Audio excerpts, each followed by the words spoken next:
Welcome to the Faradarmani course. This is the first course of the Erfan Halghe program. The entire program is 10 course. There's 8 main course and 2 complementary course, and we're gonna go through them all. We're gonna have 6 session for each course. We're gonna have a session a week, and we're gonna just continue after finishing each course. So the entire program is gonna continue about 60 weeks. We're gonna go through some theoretical material, covering some of the details and information about Faradarmani, and also we're gonna receive a few Halghehs, which I'm gonna talk about what Halghehs are. As you can see in the screen, we have theoretical parts and practical parts. Erfan Halghe has two main parts. One is theoretical, which we discussed in the course, and the practical part, which are the Halghehs. And I will explain what Halghehs are and how we can use it. For this round of classes that I'm gonna have, Dr. Taheri, who is the founder of Erfan Halghe, made a public announcement, which is very great for the individuals that they already know about Erfan Halghe, and that is Classless Class. And I'm going to talk about what that is and how that's going to be an advantage for individuals from now on. And I'm going to explain what are the differences between this recent announcement and prior to that announcement, and in regards to the class and receiving that practical parts or be able to utilize it. So before this announcement, the practical part of Erfan Halghe was facilitated by a teacher. The first teacher, the founder, Dr. Muhammad Ali Taheri, established this school of thought and started to share with people the theoretical and practical part of it. He received all this information that we're going to go through, and there's more to discuss that will come, and he's actively teaching it in a new curriculum in a Taheri Academy, which I will explain more. You also saw it at the beginning of the first slide. I encourage you to go there and check out and sign up for the new program. And there are many new materials that he discussed there, and it is important to have all the information. Dr. Muhammad Ali Taheri received revelations, an epiphany, while he was in an enthusiastic state. And he's been enthusiastic about knowing what the space is made of, what is this universe about, why are we here, and very important fundamental questions of human beings that we had since we walked on Earth. And as a result of that enthusiasm that he had, he received this information in a blink of an eye, and then, as he says, that he had to spend a lot of time articulating it and making terminologies and categorizing it and putting it together as a course and be able to actually share it with other individuals. That's the theoretical part of it. But as per the practical part of it, which is an experiential part of it, it's something that he also was able to share with other people, not only experience it by himself. So these halqas is what he experienced first and then was able to share with other people. Before this public announcement, the only way that a person would be able to utilize this halqas, receive it, use it for themselves and others, was taking the course either with Dr. Taheri himself or the teachers that went through the teaching course. So before that announcement, in order for an individual to be able to utilize the practical part, it was necessary and essential for a teacher to be there to share that practical part of it. Individuals could just go online and read about the theoreticals, no problem, but the practical part was always dependent on a teacher. But now, with the recent public announcement, he opened the access on public level to the level that there is no necessity for a teacher to give this halghehs or this practical part of it. So I'm going to go through the theoretical parts that we're going to discuss tonight. We're going to talk about Faradarmani, the concept of interuniversalism. We're going to talk about existential coin, cosmic T consciousness network, God, T consciousness, laws, numbers, step of logic and step of Eshq, definition of Rend, practical and theoretical Erfan, the goal of Faradarmani, definition of the Halgheh of unity, individual connection versus collective connection, definition of Shahid and submission. Shahid also could be translated as impartial observer, and also the definition of scan and expulsion. All these materials, the references are in Human from Another Outlook book of Dr. Muhammad Ali Taheri. You can download it on the website or purchase it from Amazon. This version of the book is not the final edit. There are some mistakes in the book that because the way it was published was kind of like in a rush, and it's for many years ago. So the process of being re-edited and republished is in process. As per our practical part, we're going to experience scan by cosmic force, polarity scan, Faradarmani connection that we're going to experience. So let's talk about interuniversalism. Interuniversalism is a view on human existence that does not only see the human being only on a physical level, which is the biological sense, the physical body, the muscles, digestion system, nervous system, and all that biological level. But it sees the human being as vast as the totality of universe. There are different components that we discuss that in eyes of Erfan Halgheh, which is based on that interuniversal perspective, the human existence is as vast as the totality of universe. Some of these constituents layer of existence consist of a physical body that we are familiar with, psychic body, mental body, astral body, collective body, and other bodies that we will discuss. I will go through all these bodies and subcategories and all the components of them, their functions, and their interrelation and interconnection with each other. The way that the mainstream science work is to have kind of a unidimensional view on human being. And not only conventional science is that way, but any school of thought or any method or approaches to human being is a unidimensional view. And that corresponds with a story of elephant in a dark room, that there are individuals blindfolded in a dark room and touching an elephant, trying to explain what elephant is. Some people touch certain areas and describe elephant as different things. So different unidimensional approaches to human being would result a faulty conclusion in terms of definition of illness or diagnosis of the illness. So in conventional science, for example, that sees human body as a complex physical machine, consists of neurons and digestion systems, hormones, and bones and muscles and all the physical parts, would define illnesses as any interruption or disturbance or any defect on any of those parts.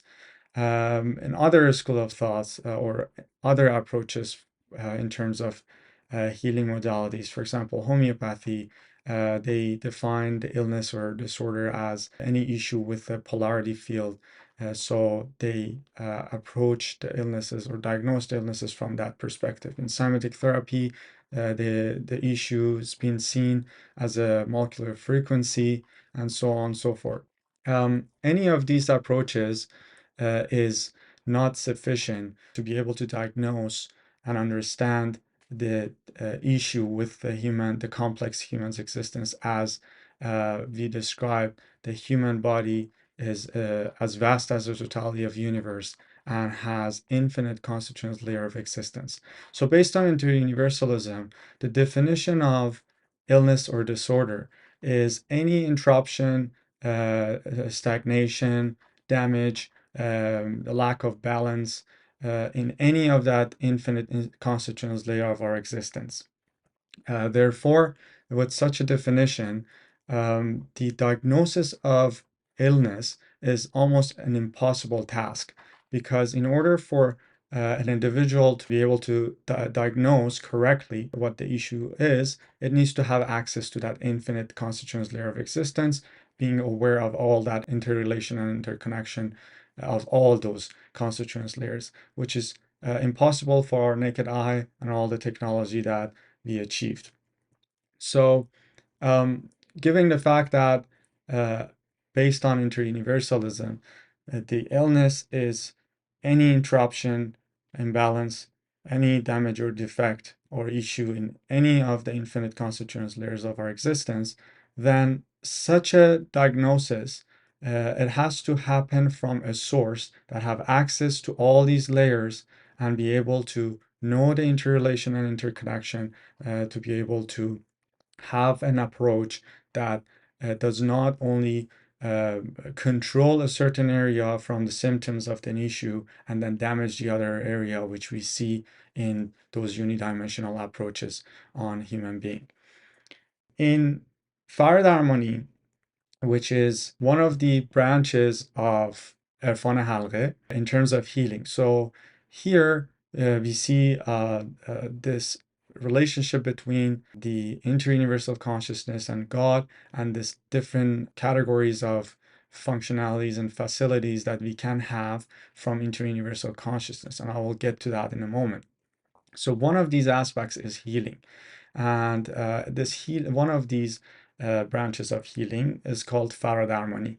Faradarmani, through the connection to that interuniversal T consciousness, is able to scan the entire body and that entire individual's existence and be able to recognize, detect, and analyze the issues from that holistic perspective. So from that level, the scan is happening in all that infinite constituent layer of existence, wide into universal consciousness, and the issue will be brought forward to be dealt with during the healing process, which we will get to it, how that is.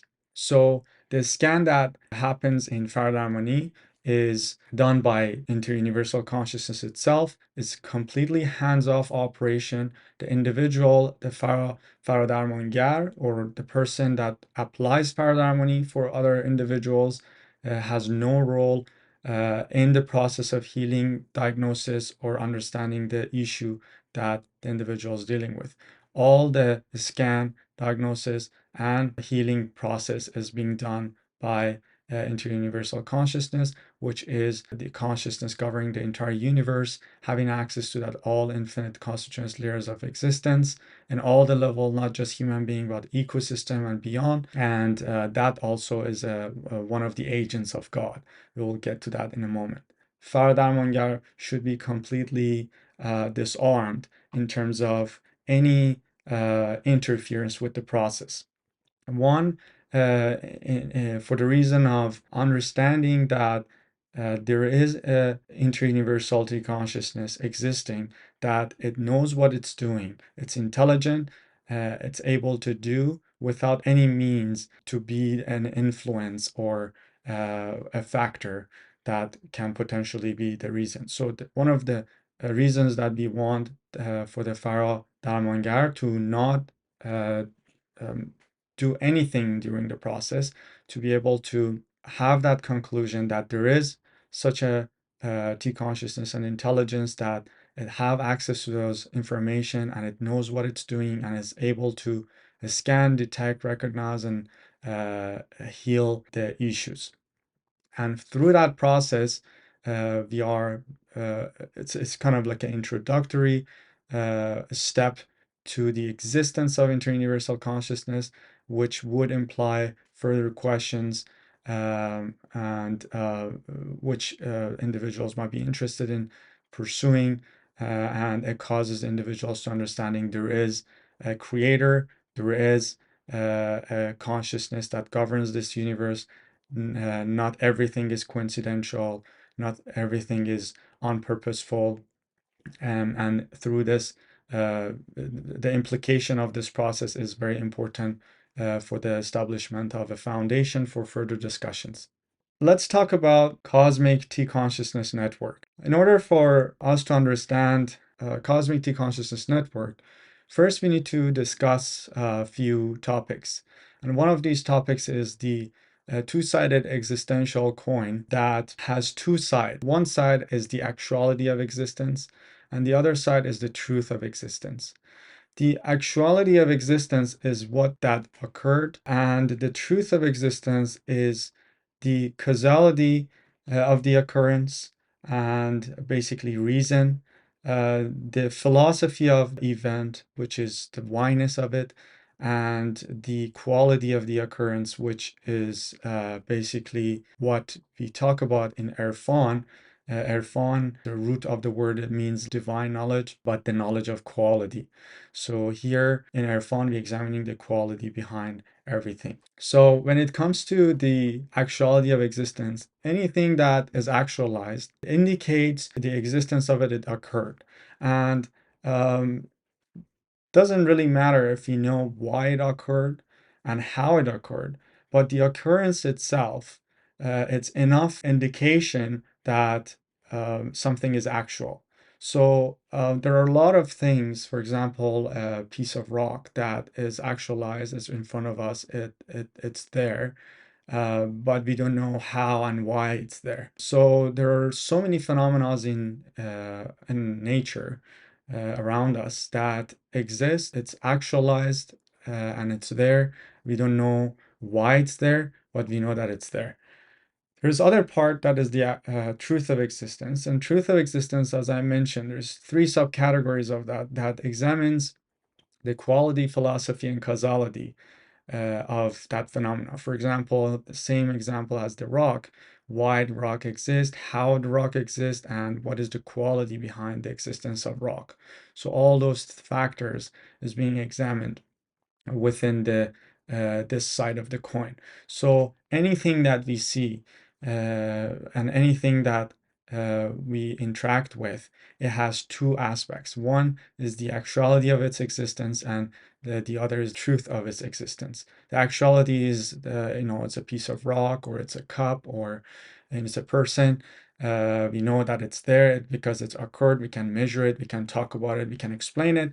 But when it comes to the reason, the whyness, and the philosophy and the quality of it, then we have a whole variety of information and possibility and a lot of implication to discuss.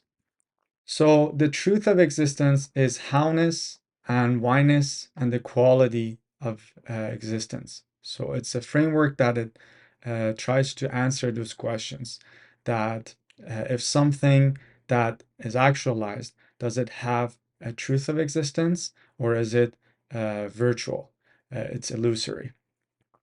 So a lot of the things that we see in front of our eyes that actualize on a physical level, we consider it as existing. And the phenomena that we can't see with the naked eyes, we, depending on whether we have other means to measure it and prove the existence, we can either accept its existence or deny its existence.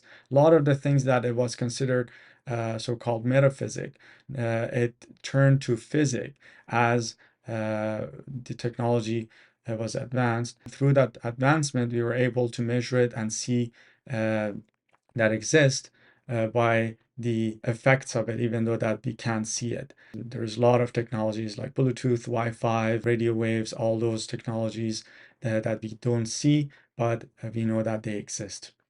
Now, in order for us to understand a little more what we mean here, and also establishing a fundamental understanding, let's talk about the virtual world.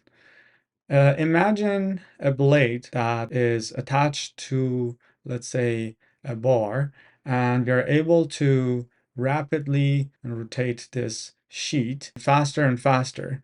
At first, what we see is just a blade or a sheet, and then as we moving faster and faster, what we end up seeing is a cylinder.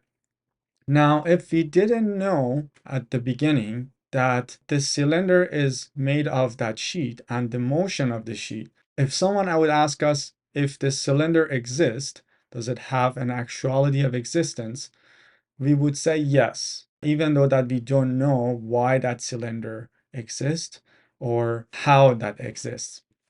So the cylinder actually exists because we can see it, we can measure it, we can touch it, and anywhere we put our finger in that cylinder, we're gonna get hit by a physical object. So that cylinder exists, has the actuality of existence. Now, the question is that, does that cylinder has the truth of existence?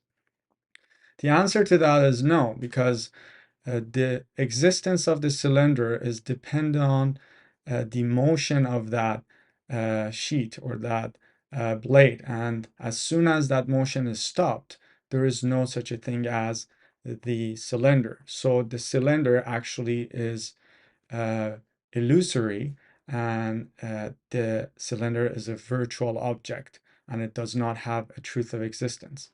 So same with the image of ourselves in the mirror. Our image in the mirror also is a relationship between a truth of existence and actuality of existence. The image on the mirror has the actuality of existence because it's there, we can measure it, we can see it, but doesn't have truth of existence because its existence dependent on the owner of the image. And as soon as the owner of the image just step aside from the in front of the mirror, that the image is disappeared.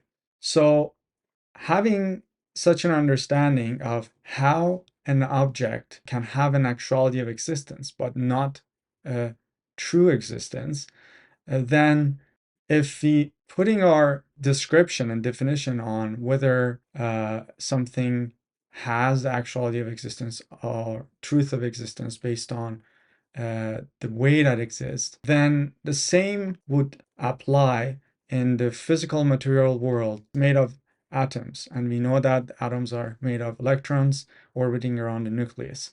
Now, the same question that what happens if the electron would stop orbiting around the nucleus? What would remain is a few nucleus that can be fitted on the tip of a needle. Now, the question is that our physical existence is real? Does it have an actuality of existence? Does it have truth of existence? The answer is the same as what we established already in terms of the movement of the blade. So even though that we see this physical material world, we are able to touch it and interact with it, measure it, and live through it. It has the actuality of existence, but it does not have the truth of existence. So it's an illusory and virtual world. So there's few principles that we can conclude that the physical material universe is made of motion. So when we look at this principle, anything that we know in a physical sense, in modern physics, we know that a matter is a condensed wave, and the wave also is a motion, and that goes down to the quarks and the strings, the vibrational strings, and the string theory. So all the way to the very deep level of the physical part of our existence is motion. So our universe is made of wave and is made of motion. When we talk about motion, for each motion there is a direction. For each electron, there is infinite direction that it can choose to orbit around the nucleus. So there are fascinating few questions here that how does an electron know to orbit in a particular way around the nucleus, that first of all the electron not colliding, second of all to form infinite species that we see in this universe. So we conclude here the factor behind this purposeful, intelligent movement, that it knows how to move, in what direction, and the direction would imply. So we said, like, for any movement, there is a direction. For any direction, needs to be an infinite choice. So there needs to be an intelligence telling it which direction to orbit. That creates an identity, a behavior, and a character. We will talk about that later. So we can establish the understanding that if the physical material world that we are interacting with is made of motion, and any motion needs a direction, in order for a direction to be chosen, it needs to have an intelligence. So the physical material world is made of T consciousness, or awareness, or intelligence.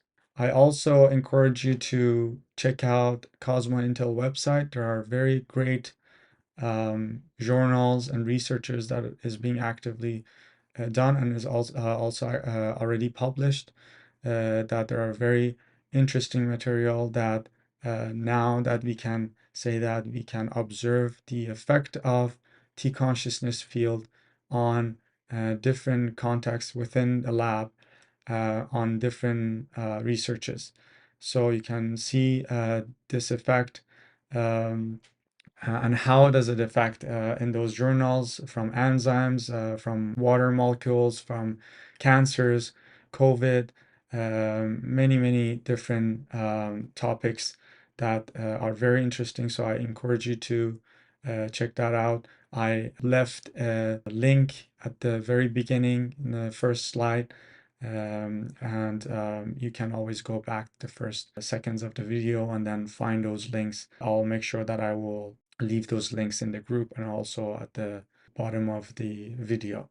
Now, one of the important factors that we are talking about here is that all the human beings can come to an agreement in regards to the existence of this intelligence, that T consciousness governing the universe. Based on all these researches, based on the individual's experience, we can conclude that this T consciousness exists. And part of the importance of this course is to have an introductory stage to become familiar with Faradarmani and utilize it on an individual level, stepping in as a researcher, and be able to use and utilize it on ourselves and others, and see the functionality and existence of this T consciousness network for ourselves. So when we come into the conclusion that there is a mutual governing factor behind the universe, that beyond individuals' beliefs, religion, ideology, or anything, it's a mutual factor that is governing the universe, then there are a lot of interesting implication that comes with that worth investigating. One of the principles that we discuss is that the universe is made of motion, and motion is that primary element that formed the matter, energy, and everything that we see in the physical world. That motion is also made from T consciousness, and that cosmic T consciousness network. So considering the fact that there is a T consciousness and intelligence governing the entire universe itself, it has to be created from another source. And anything that we see on a physical and energetic level is also made of T consciousness. The T consciousness itself has to have a creator, and the creator of that is God. And we will talk about that later. So there is a reciprocal relationship and possibility of transformation within this chart. As you can see, the T consciousness can transform to energy. T consciousness can also transform to matter, and vice versa. And the matter and energy is known in conventional science. So this new element, or new factor, that is introduced in Erfan Halgheh is the T consciousness, that not only we examine it on a theoretical level, but we also able to utilize it and see the effect of it, not only on an individual level, but also be accomplished to do that, even on a laboratory condition. So I think here would be appropriate time to invite anyone in the science world that is interested to do this experiment for themselves in whatever laboratory that they want. The process is very easy. You can request this in the Cosmo Intel website. You will be guided through the process. So all those information would be provided to you from Cosmo Intel if you're interested to doing these experiments on your own and see the result for yourself.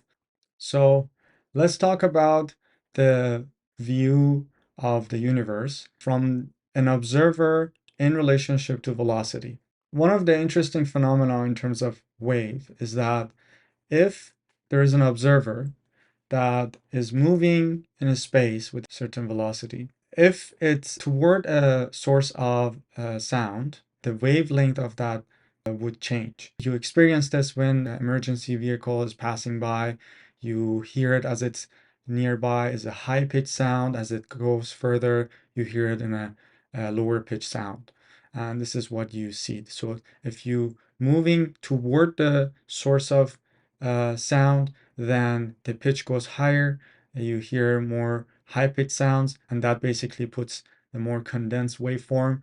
And then the more you get distance from the source of sound, then the wave it's lower, so the pitch also is lower. So the perception of the observer, depending on the velocity, changes from that sound. Same with the speed of light in cosmos. There's a very interesting documentary. It's on Dr. Tari's channel. There's 5 documentaries and there are more to come. I really encourage you to watch them. They're really interesting.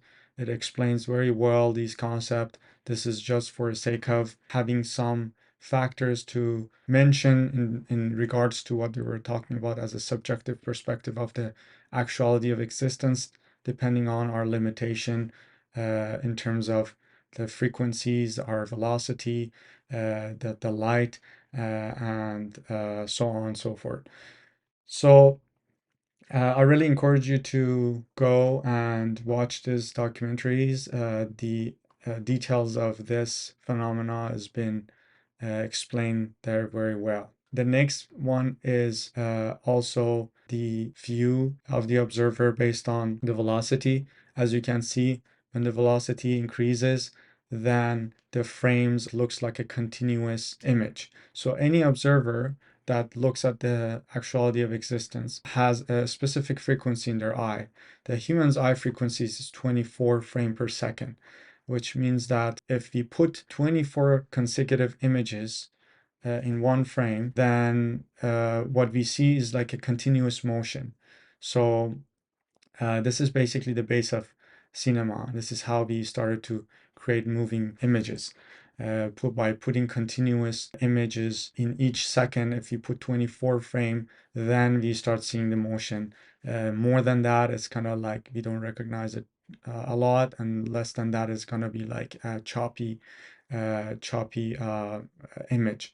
Another interesting example is that if we look at light, many of these lights are depending on where you're at in your country, but some of them are 50, some of them are 60 hertz, which basically means that the electricity is fluctuating 50 or 60 times per second. With the naked eyes, we see that light as a consistent light, but if you have an equipment, for example, most of the cell phones are capable of shooting 60 frame or higher frame per second, and if you just hold your camera in front of like your monitor or like your light, you realize that it starts flickering, and that shows that what we observe as a consistent light is flickering light, and is just a illusory image. Also, in terms of frequency of our eye, there are animals with an extremely high eye frequency. For example, an eagle is capable of 20,000 frame per second, which causes them to see the fastest thing for us very, very slow. For example, movement of a rabbit would be very slow, so no problem catching that rabbit. Or seeing the raindrops one by one falling from the sky would be the type of observation of the ego from that phenomena that for us is more like how you see in the picture, like the drops are kind of like more continuous. So if we had a higher frequency per second in our eyes, this picture in a specific velocity would be less of a continual image.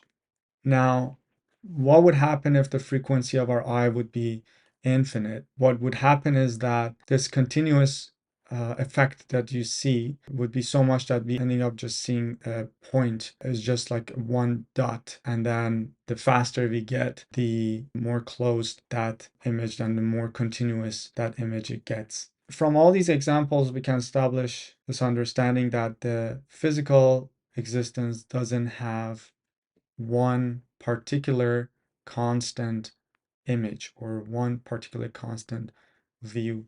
And every observer, depending on their velocity in a space, depending on the frequency of their eye and other factors, would have a different view, a different perception of this frame. So this image that you're observing from this physical material world is subjective based on those limitations that we discussed. Now, there is other examples in terms of the view of material universe in regards to the speed of light. And again, more explanations and details would be in those documentaries. So I highly suggest for you to go and watch them. What we see here in this chart is that based on the speed of light, there would be approximate 8 minutes for us to see the location of the sun. So whatever that we see as a location of the sun is 8 minutes to the actual, the true location of the sun. So whatever we see is kind of like a delayed by 8 minutes. So wherever that you're looking at it, same with the stars.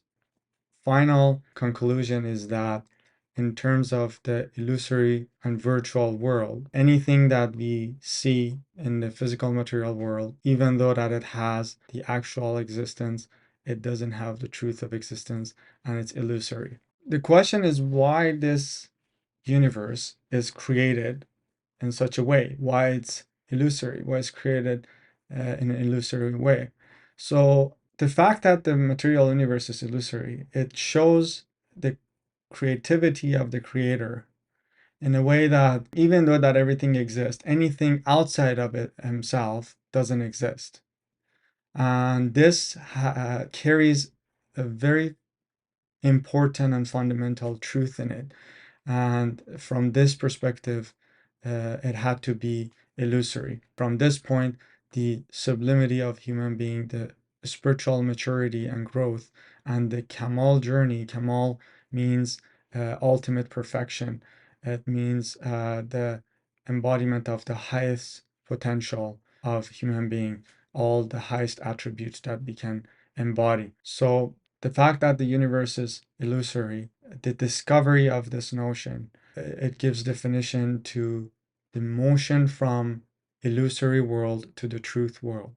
And this definition wouldn't have its existence if this relationship wouldn't be the case.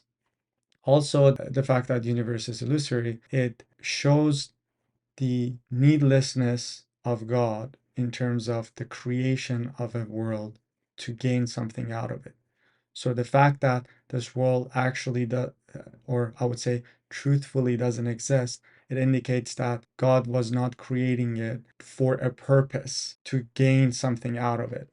And we will talk about if God didn't create the world for a purpose of gaining something out of it, then what would be the reason behind the world's creation? So let's talk about illusory world in the world of Erfan. Considering that motion, intelligence, and the virtual world in Erfan is a known topic, and a lot of the individuals that were in the path of Erfan in Iran's history, not particularly Erfan Halgheh, because we know that Erfan Halgheh is only founded by Dr. Taheri past 40 years. But Erfan in general also could be, some people define translate it as mysticism. Some people I don't like those translations because it doesn't convey all of it, but it's as close as it can get. So there's a lot of poetries by very famous poets, and I put one of them in original Farsi language so you can look at it, from Rumi. And there are a lot of interesting analogies and metaphors that they use in their poetry in the world of Erfan. And in the revelations and epiphanies, we can see that they had very interesting awareness about how universe works. Even before the invention of the microscopes, they knew that there are particles within atoms uh, that their language is movement. So this poetry is particularly is related to that, and I also gonna read it in Farsi, so if you're interested to hear how it sounds. So first I'm gonna read it in Farsi and I'm gonna translate it for you. هر ذره پر از فغان و ناله است، اما چه کنم زبان ندارد. رقص است زبان ذره، زیرا جز رقص دگر بیان ندارد. It says that every particle is filled with longing and it's speechless. It doesn't have language to convey. The language of the particle is dance, doesn't have any other language but it. So it's very interesting to look at Rumi before the invention of microscope was able to predict or discover or have the awareness of this operation within the particles in the subparticle level, um, that there is a motion happening within the particles. So there are some other analogies that you see in the chart that I put in English. You see there's musician, instrument, music, and dance. So for in the Erfan realm, which is really on the step of Eshq, on the step of unconditional love, and is a world of quality, and we will get to that in a moment, is an expression of that on a quality level. So lots of poetries, and in poetries, in this metaphor of dance, we know that for a dance to happen, we need the music, and for the music, we need an instrument, and for an instrument, we need a musician. So this analogy is used also in Erfanic poetries, and they're corresponding with God, T consciousness, laws, and numbers. So musician is God playing this instrument, which is T consciousness, the agent that delivers that music. And through that music, we have certain laws. For example, Fibonacci sequence that we see all in the physical material world everywhere. And those laws, of course, is operating based on numbers. So we see this specific sequence of numbers and rules that are working with the physical material world. We were able to discover and find this relationship through numbers, from the numbers toward the laws. But in the world of Erfan, it is possible to have revelations and receive that information from up to down, other than receiving from the parts to the whole. So receiving information from the whole in regards to the part versus gathering information from the parts to make a conclusion about the whole. There are other analogies here that I'll discuss in a moment, but before that, there is a concept in Erfan which is called Ahl Majaz. Ahl is really hard to translate. It's kind of like being part of, let's say, a community or a culture, or so it's very hard to translate. So kind of people of Majaz is kind of giving the uh, kind of sense of it, but it wouldn't be a literal translation.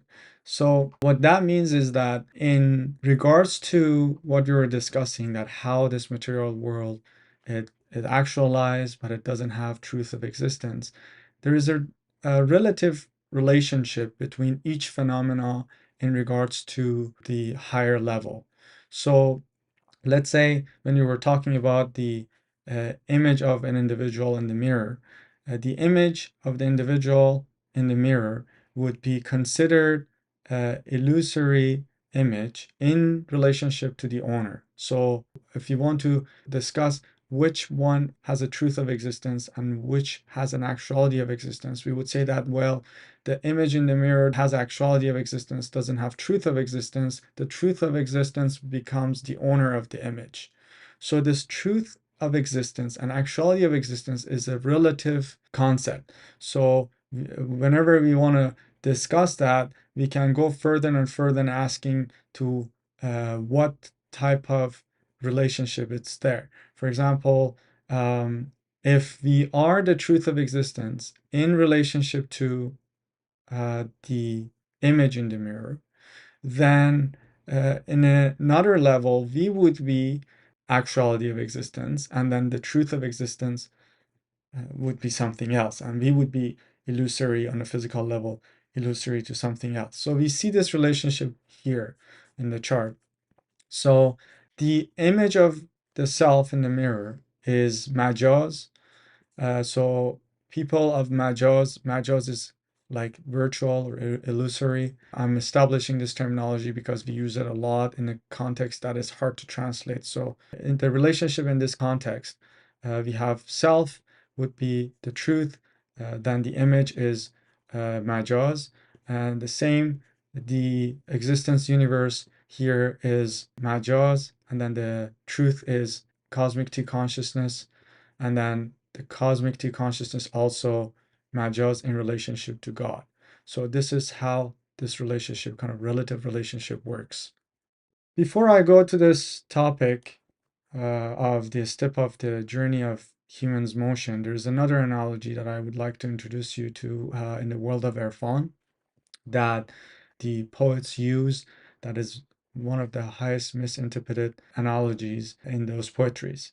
And that is the wine, the gobbler, and the container or the bowl that contains the wine, and the person who serves the wine. So there's a lot of poetries that you see there is the mentioning about the wine and then getting drunk by wine, and then the person's it's called sari. Sari is like the person who serves the wine. There's this relationship between all these different concepts. So the sari, or the person who serves the wine, is God. The Sufis at the time, the Arif at the time, were unable to describe this ecstasy, this feeling of getting drunk by consciousness wine, that it's as a result, as a consequence of that established connection or having this spiritual experience. So they use this analogy because it's easy to understand on a physical sense. What can make someone drunk is, of course, wine or alcohol, things like that. So at the time, it was an analogy to kind of convey those feelings that otherwise is hard to put into words. So the person that serves the wine is Sari, and it refers to God. Then there's T consciousness, that is that container that the wine or the drink is in it, and then there is Adam, representing that unified body of existence. I'll get to that later in the course. And then we have the gobbler, which is the container, which also corresponds with Adam, that wine of God, that T consciousness is being poured into. And then there is the wine itself, which is that awareness, that enlightenment, that illumination, that ecstasy, the material that causes ecstasy, that is explained in such a terminology.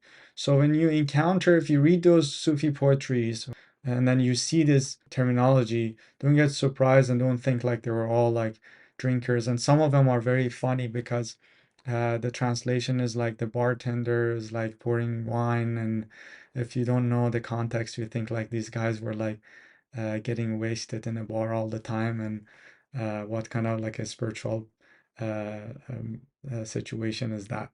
So just a clarification of introducing the terminology, how it corresponds, There are many, many poetries in Farsi. I would love to share with you, but I don't want to take up too much of the time to read the poetries because it's very hard to translate and is not gonna be the gist of it. So that's a project in itself. So even though that I really want to share it with you, but I think like translating them, it would not be fair because it would not deliver that correctly as it should. So let's talk about the step of the journey of human's motion. In the world that we are living, which is based on opposition and duality, anything that we understand is a contrast between one notion to the other. Black and white, good and evil, unity and multiplicity, order, disorder. Anything that we understand is this gray area between these extremes. So all the interactions that we have in the universe is also based on two steps. We are constantly being pushed one way or the other, from Eshq to logic, Eshq or unconditional love. Again, the reason that I'm not using love is because it doesn't convey all the definition that it contains in Eshq. So I keep Eshq as it is, and we will get introduced to it more and more as I use it in a context. So the step of Eshq or unconditional love is the world free of tools. And we have the step of logic, which is the world of tools and quantity world. So in the step of logic, we have this main tools and we have this intermediary tools that we constantly use. Some of these main tools are thinking and intellect, technique, science and knowledge, advice and exhortation and reasoning. And we have these intermediary tools, imagination, visualization, effort and endeavor, will, volition and a repetition, suggestion, affirmation, mantra and zikr, and etc. So these are the tools of quantity world. And on the step of Eshq, which is the world free of tools, the world of quality, we have qualities, we have things that we can really explain or define very well. For example, we can't really define the taste of an apple. No matter how well we study apple and know all the species and the trees and every information about it, it's not sufficient to describe what apple is or tastes. And all those knowledge, let's say if someone goes and gets the PhD of Apple and wants to describe an apple, all they can do is they can talk about the shapes of it and the species and their colors and the size, and all those information is not even sufficient to describe what an apple is. But all those can just be bypassed by just taking a bite of that apple and then just experiencing what it tastes like.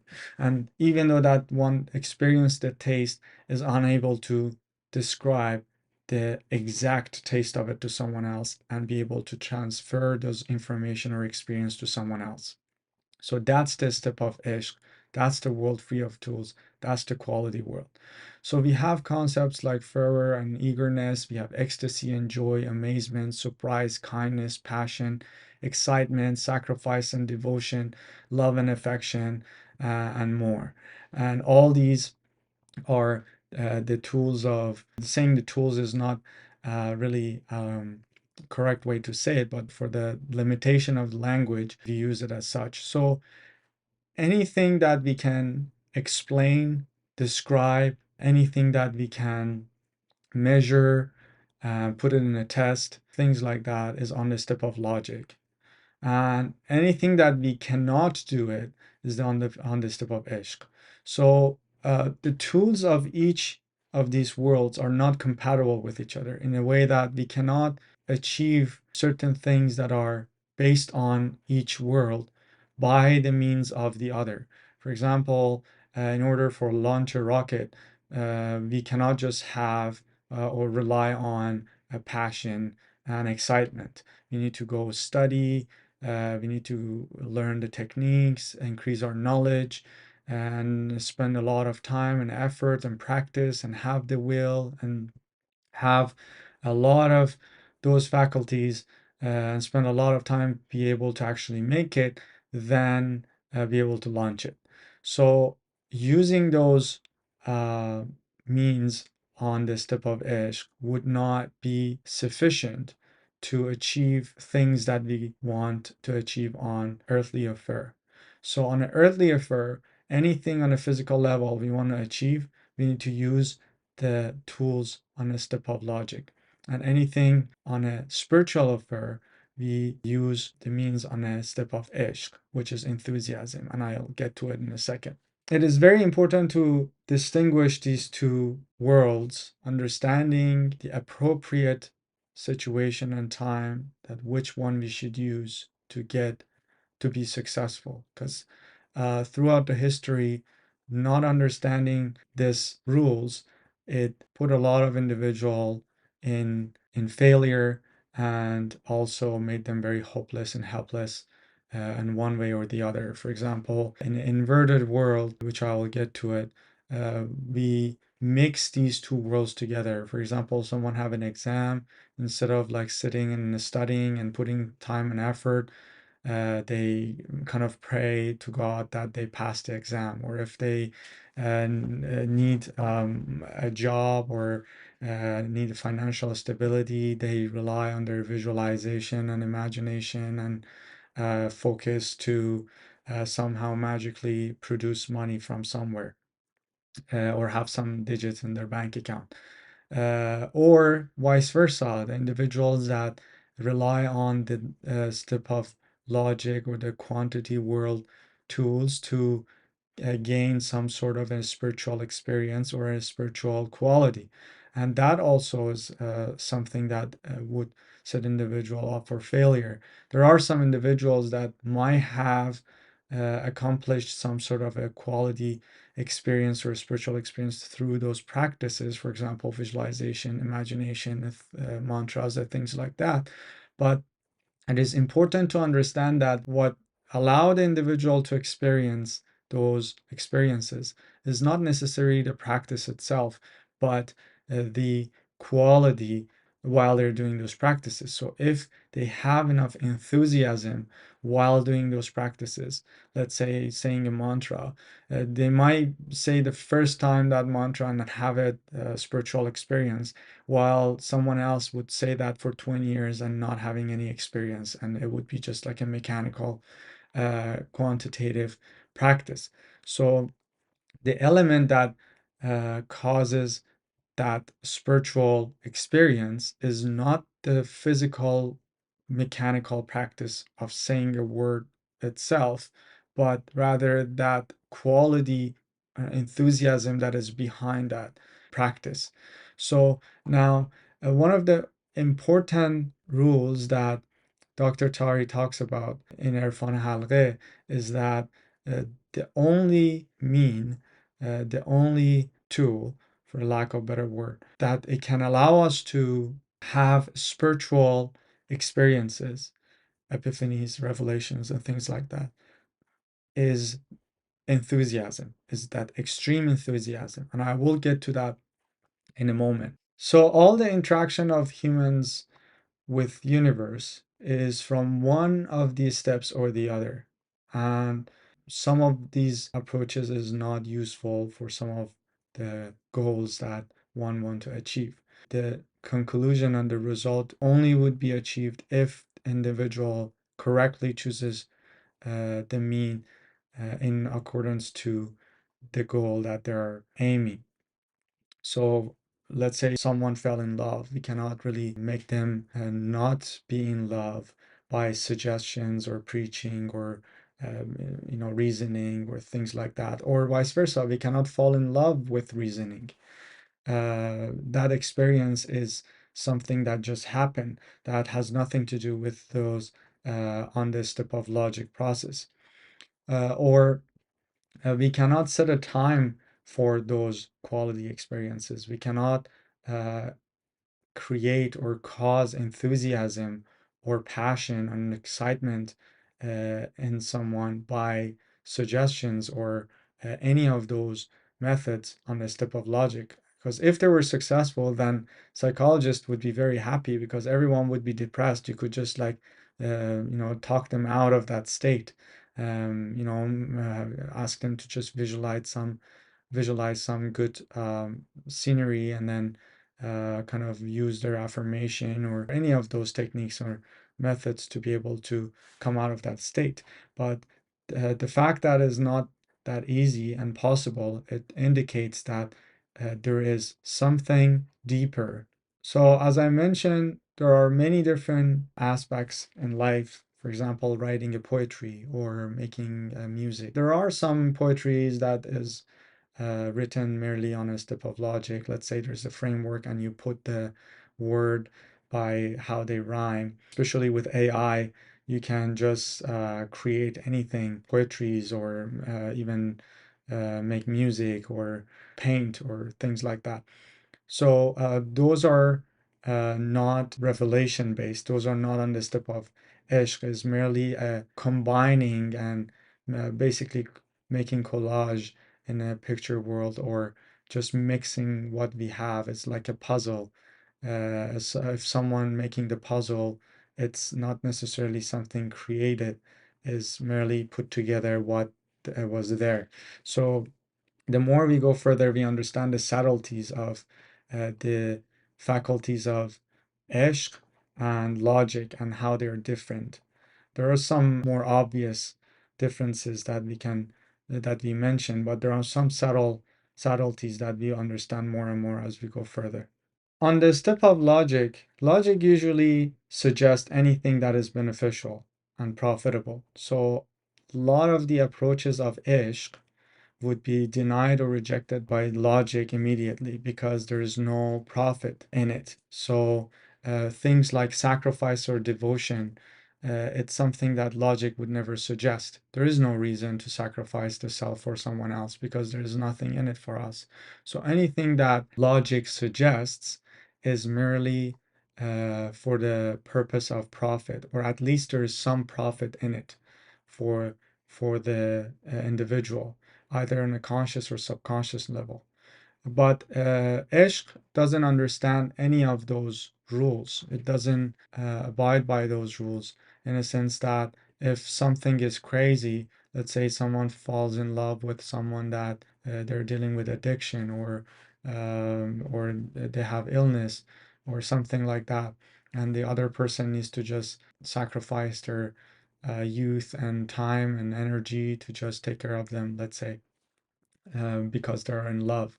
So there's no logic behind anything that is approached by Eshq. And that's one of the most important ways that we can determine what is logical and what is Eshq based. So it is very important to understand the difference between these two, because the more we go further, the more subtle it gets, and then understanding this allows us to have a good overall understanding of new topics that we discuss.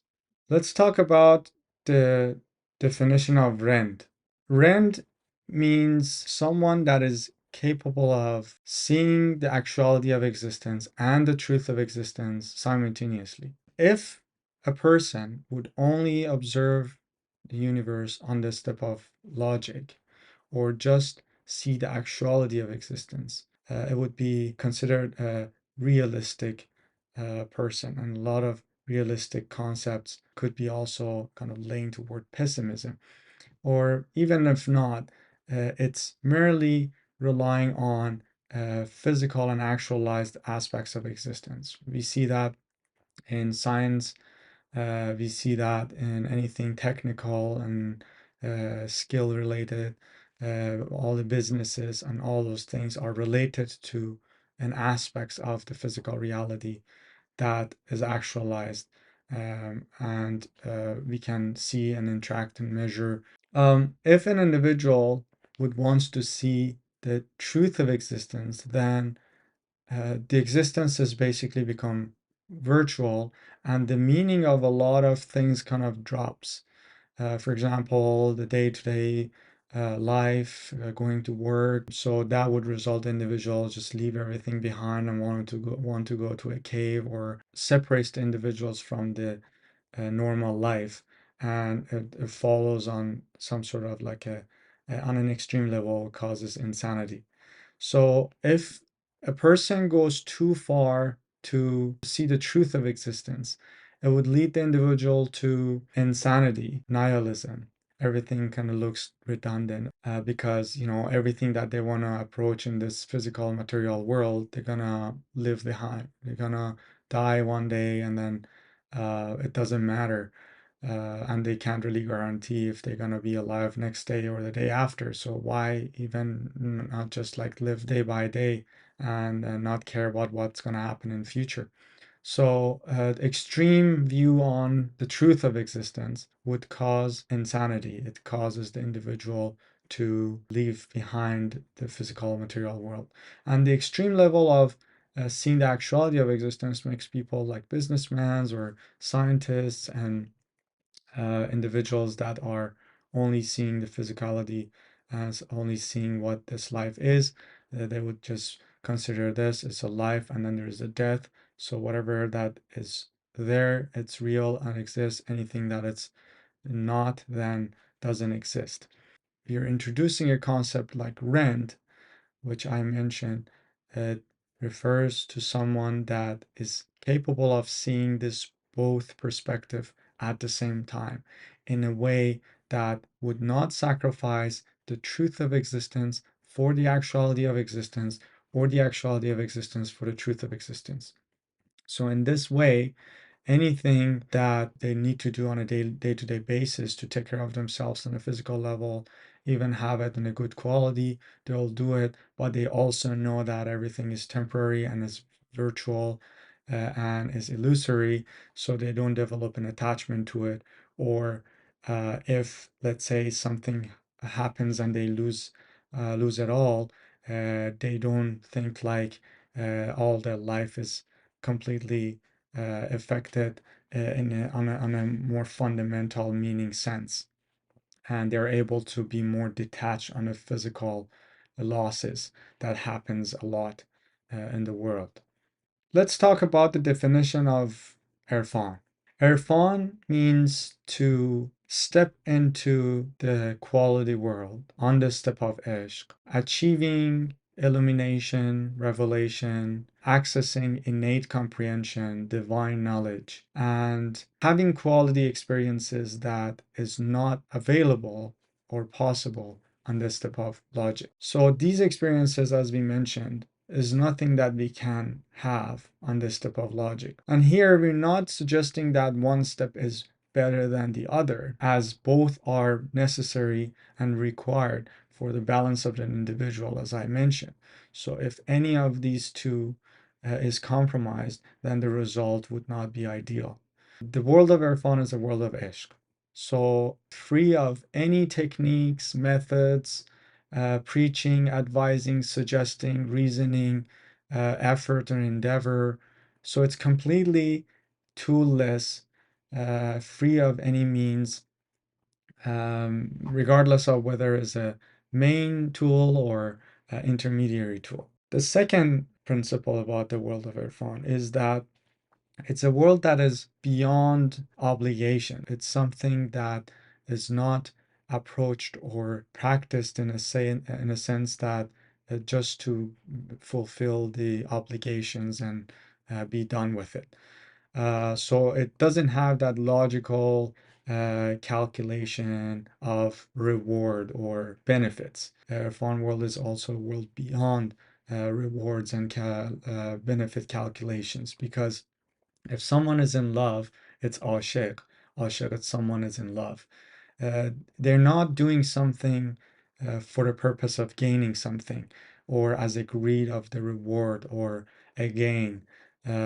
Someone in love, an Eshq, uh, didn't become Eshq because of what the reward and benefit will be in that path or will be gained, but it's merely for the sake of its own Eshq. So if someone would approach anything in such a way, then it would automatically become logical. So a lot of the love relationships are logical, like usually individual would gauge the other individual based on their preferences, and if the other individual would kind of check the checklist, then they would accept that relationship or get into that relationship. And as long as those expectations are met, then everything is good. And as soon as those expectations are not met, then individual just separate and go to another relationship. So most of the love that individual experience in this world is a logical love, is not Eshq based love. The same relationship goes with God. There are very interesting poetries you see from Sufis and Arif, Iranian history, that it really beautifully puts how they achieve this understanding. One of them says that we don't ask or we don't want anything from a friend other than himself. And it kind of like mocks on the individuals that are after paradise with all that it comes in it, and saying like those good things in paradise all be yours, the ones who practice spirituality for the sake of achieving those, but all I want is God himself. So it's like I'm not after gaining something or having some sort of interesting um, whether it's sensual or visual experience, but all I want is a closeness to you. So there is this Eshq relationship between Arif and God when we observe the poetries and read them and get familiar with the state that they were in when they were writing. So the world of Erfan is a world that is Eshq based. So it's not relating to God or aiming for any spiritual experience for the sake of the benefits and rewards that comes with it, but for the sake of that ishq that is in the heart of the seeker for God. Another point is that in the world of Erfan, there is no place for fear or sadness or sorrow, because if someone is in a state of ishq, in the world of ishq, especially if someone is holding a ishq toward God, then there is nothing to be sad about or hopeless about or being afraid of. So there are a lot of references in Sufi poetries as well as in Quran that, for example, إِلَّا إِنَّ أَوْلِيَاءَ اللَّهِ لَا خَوْفٌ عَلَيْهِمْ وَلَا هُمْ يَحْزَنُونَ. That's a verse from Quran that it says like, be aware that the one that are companion of God or the ones that are close to God would not fear or would not have sadness. So the world of Erfan is away from any sadness or sorrow or hopelessness or anxiety or aloneness, because we consider all these type of emotions as the army of Satan. And there's this army of Satan analogy is also in Quran and also in Sufi poetries, that the only sadness and grief that an Arif, the person in the path of Irfan, has is the sadness of the separation or distance between him and God. Another aspects in the world of Erfan is that Erfan causes the existence of unity among the parts with the whole, because the whole always contains notions that the part is unaware of. So by moving and aiming toward the whole, we can receive these messages and revelations that otherwise the part would not know. For example, let's say if we would be able to talk to one of the cells in our body and ask if they have any wishes or hopes. A cell doesn't know what the hope or wish is, but hundreds of trillions of cells coming together forming a body would cause something that is capable of having wishes and hopes and be able to follow a goal and purpose that one cell is incapable of. So the part is always lacking something that whole has. So Erfan establishes a connection between the parts and the whole. Another aspects of Erfan is the art of being untouchable in the sense that the person is immovable emotionally, psychologically, mentally, and physically. So, in order for Arif, that is in the path of Eshq, to achieve the highest goal and have that emotional maturity, it's important to not be moved by every little thing. So, it's an analogy that Dr. Tari uses that our existence is like a kayak, that we need to shift it toward making like a cruise or like a giant ship that is capable of going and traveling through the stormy ocean of life.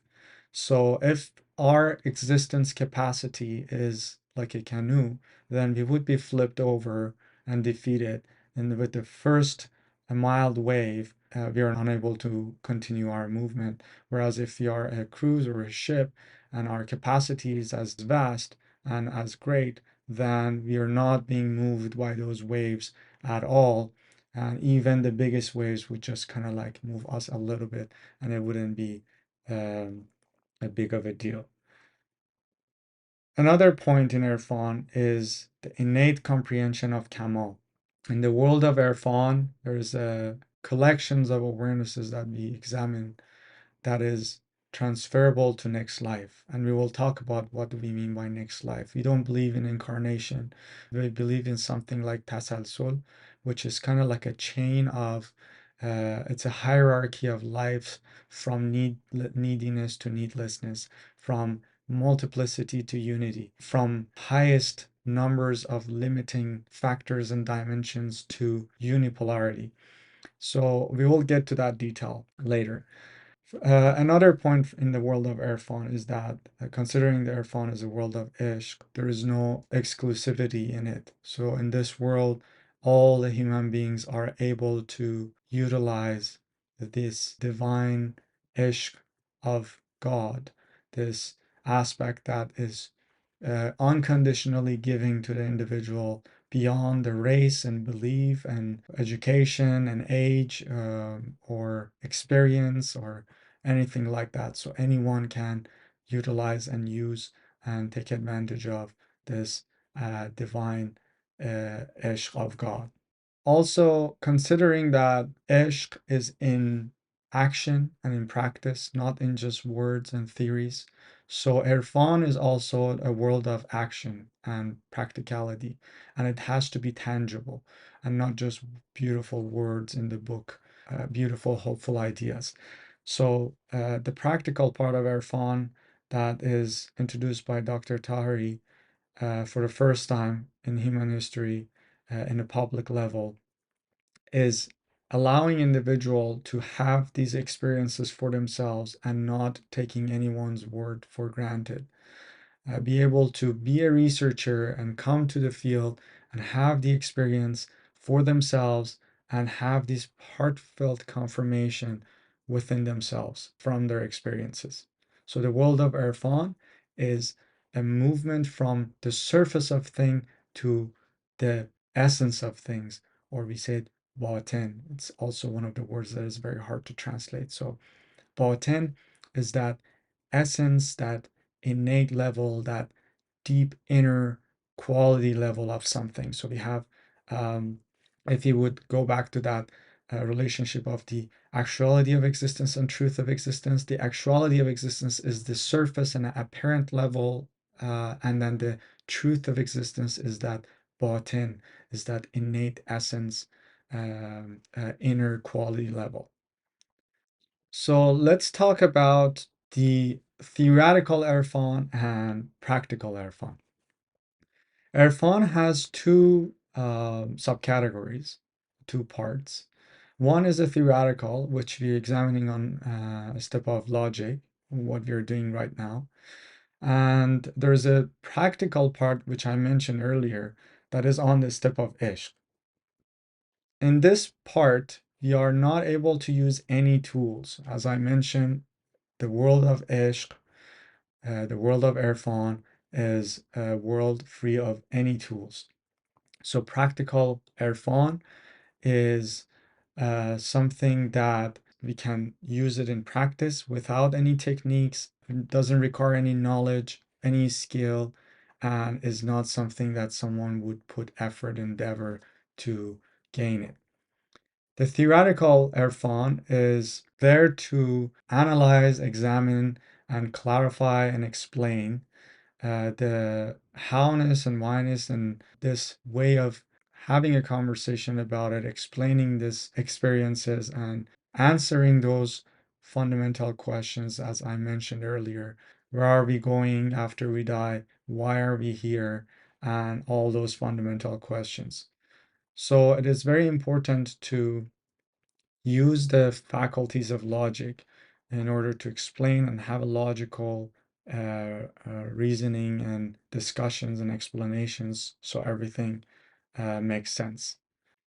It is very normal encountering notions and phenomena that are outside of the frame of the logic would cause some sort of resistance in terms of our logic filters or what we know from our experiences or our knowledge or understanding of the world. So anything supramental or metaphysical or anything that falls outside of that framework that we know, then we would have some sort of resistance. So consequently, such information would not be able to enter from our subconscious level. Therefore, it would not be implemented in our execution section of our existence. For example, in hypnosis, in order for hypnosis to be successful, the subject needs to be suggestible. So for some time, they work on their subconscious. So they make them conditional to certain sound or certain situation or a phrase. So they go to this state. And then after they go to the state, they are able to access their subconscious softwares and implement some commands. In the hypnosis state, the individual is put in that state, and then it's been suggested that the person is going to put a piece of ice in their hand, but then they rather put a very hot object on their hand that otherwise would cause blister, but the individual actually reports experience of a cold. And also the other experiment was the opposite. The person was suggested that they're gonna put a very, very hot object and then they put an ice and then the person actually have blister, even though that an actuality of the event was there was an ice. So we will explain why that happens and how that's implemented on a physical level. So the reason that I'm mentioning this here is the categories of individuals in regards to their logical filter. You might encounter some individual that if they haven't experienced something or they encounter some new information, they would react in general two way. There are people with prejudice, and then there are some individuals without prejudice. The individuals without prejudice, for the sake of discussions, we call them as simple individuals. And for the individuals with prejudice, they're subcategorized into two subcategories. One is knowledgeable individual, and then kind of know-it-all individuals. The knowledgeable individuals, so let's go to the first one. The individuals without prejudice, let's say you introduce something to them. Let's say you talk about like cosmic T-consciousness network, and you're capable of accessing these faculties of cosmic intelligence and be able to experience healing and overall well-being. And that doesn't require any tools, it doesn't take time, it's free, all those things. And because that doesn't fit in the framework of our logical sense, that the individual might interact um, with that information in a different way. One person is a simple person without prejudice. It's like, okay, interesting. I would like to try. What is it? Explain more, or I want to try.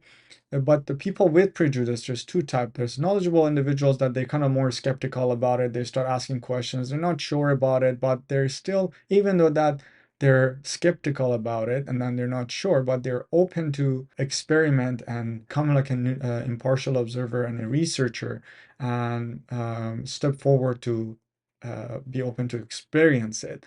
And then there's other people that we call it kind of like know-it-all individuals, that they act like they know everything already, so there's nothing that they already don't know. So whatever that would not fit in the framework or the information that they already have, they reject it, and then not only they're open to hear about it, they're not open to experience it, and that would be it.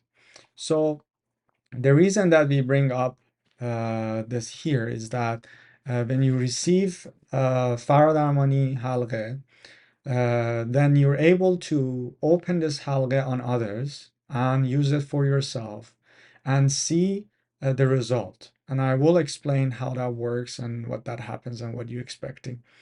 But in that sense, if you trying to explain these things to individuals, if you encounter the know-it-all type individuals, don't waste your time and energy, and you can just move on. Don't get disappointed because you might encounter many of them, and don't take it personally. I had individuals or students that they had very good experience with Faradarmani, and they really genuinely wanted to share with others, and when they would do it, people would not be interested enough, or like they kind of feel disappointed. So uh, don't get disappointed, and don't waste your mental energy, and don't try to convince them, because that's not gonna work. So for other individuals that kind of knowledgeable and then skeptical and are open, they might ask you questions. If you're comfortable answering them, great. If you are not comfortable answering them, you can always refer them to me, or you can always send them to Dr. Taheri's websites, so they can research for themselves. There are not a lot of English content out there. That's why I said like you can send it to me. But if they're Farsi speaker, then you definitely can send them to Dr. Taheri's website. There are some English content in Dr. Taheri's website, especially in Cosmo Intel in the research section, as well as the documentary. There's also some articles that was presented in Arizona Consciousness Conference, which I actually had an honor and privilege to be part of. And there are also in English as well as Farsi. The documentary is also in Germany. One of the articles, journals, is actually in French. So there are some content that you can find for English speakers and other languages.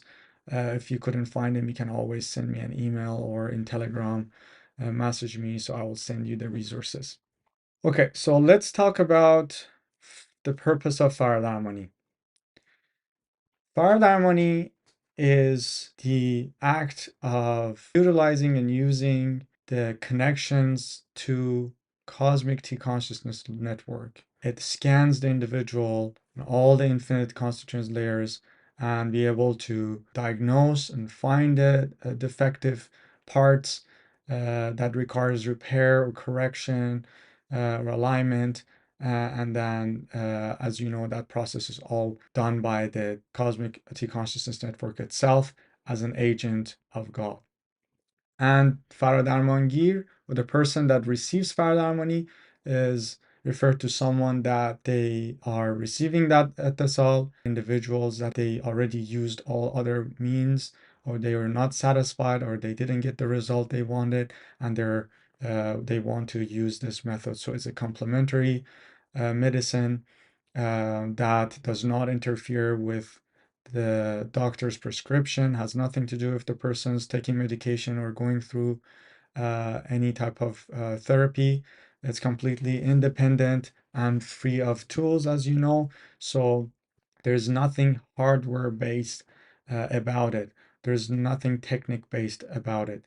And there's no interference of any individual in the process in any way.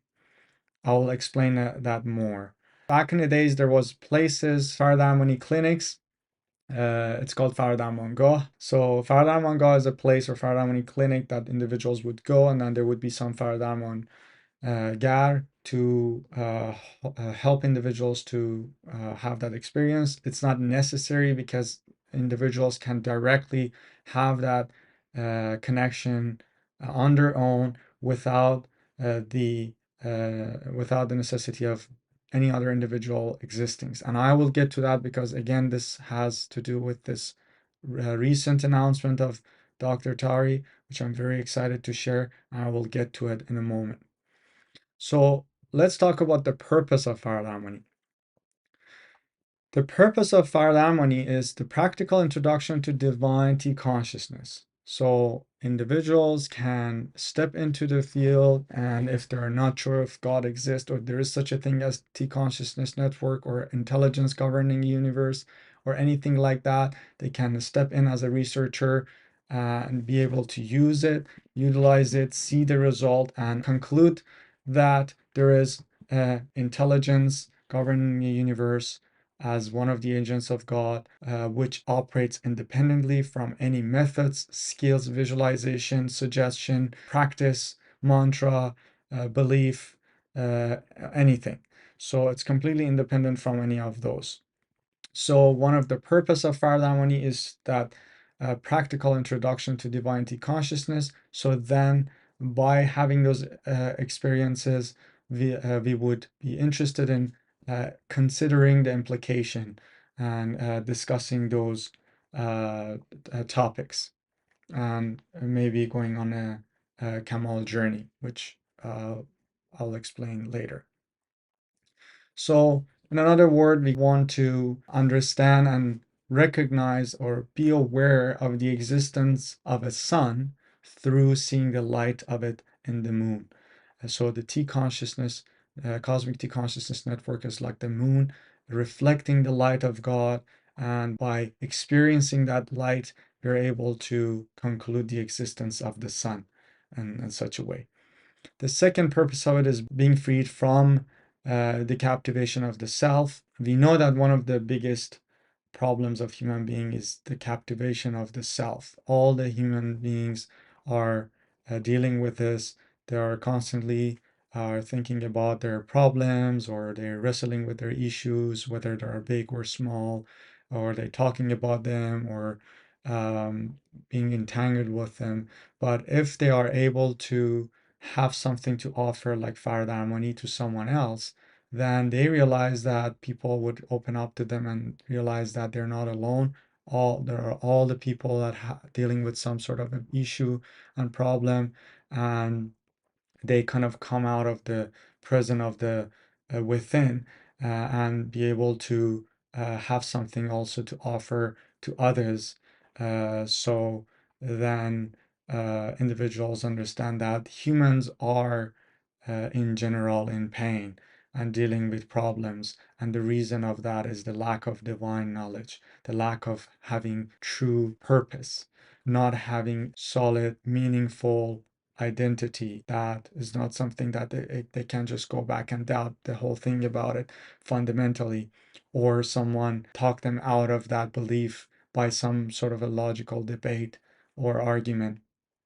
Something that someone can experience from the heart, from within, that no one can give it to them by any type of practice or taking it away by any type of logical evidence or argument.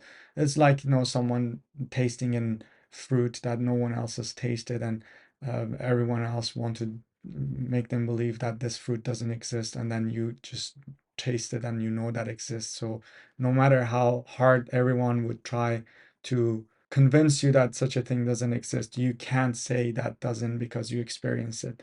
So the world of Erfan is the world of Eshq, experiencing this connection with God on an individual level. So individual have that from the heart and have that heartfelt confirmation from within, and not merely relying on some individuals' beautiful notions in the books.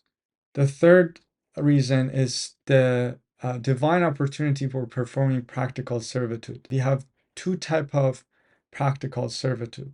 And the practical servitude is a definition of ibadat in English. And ibadat implies a lot of things. There's a lot of things that can lost in translation.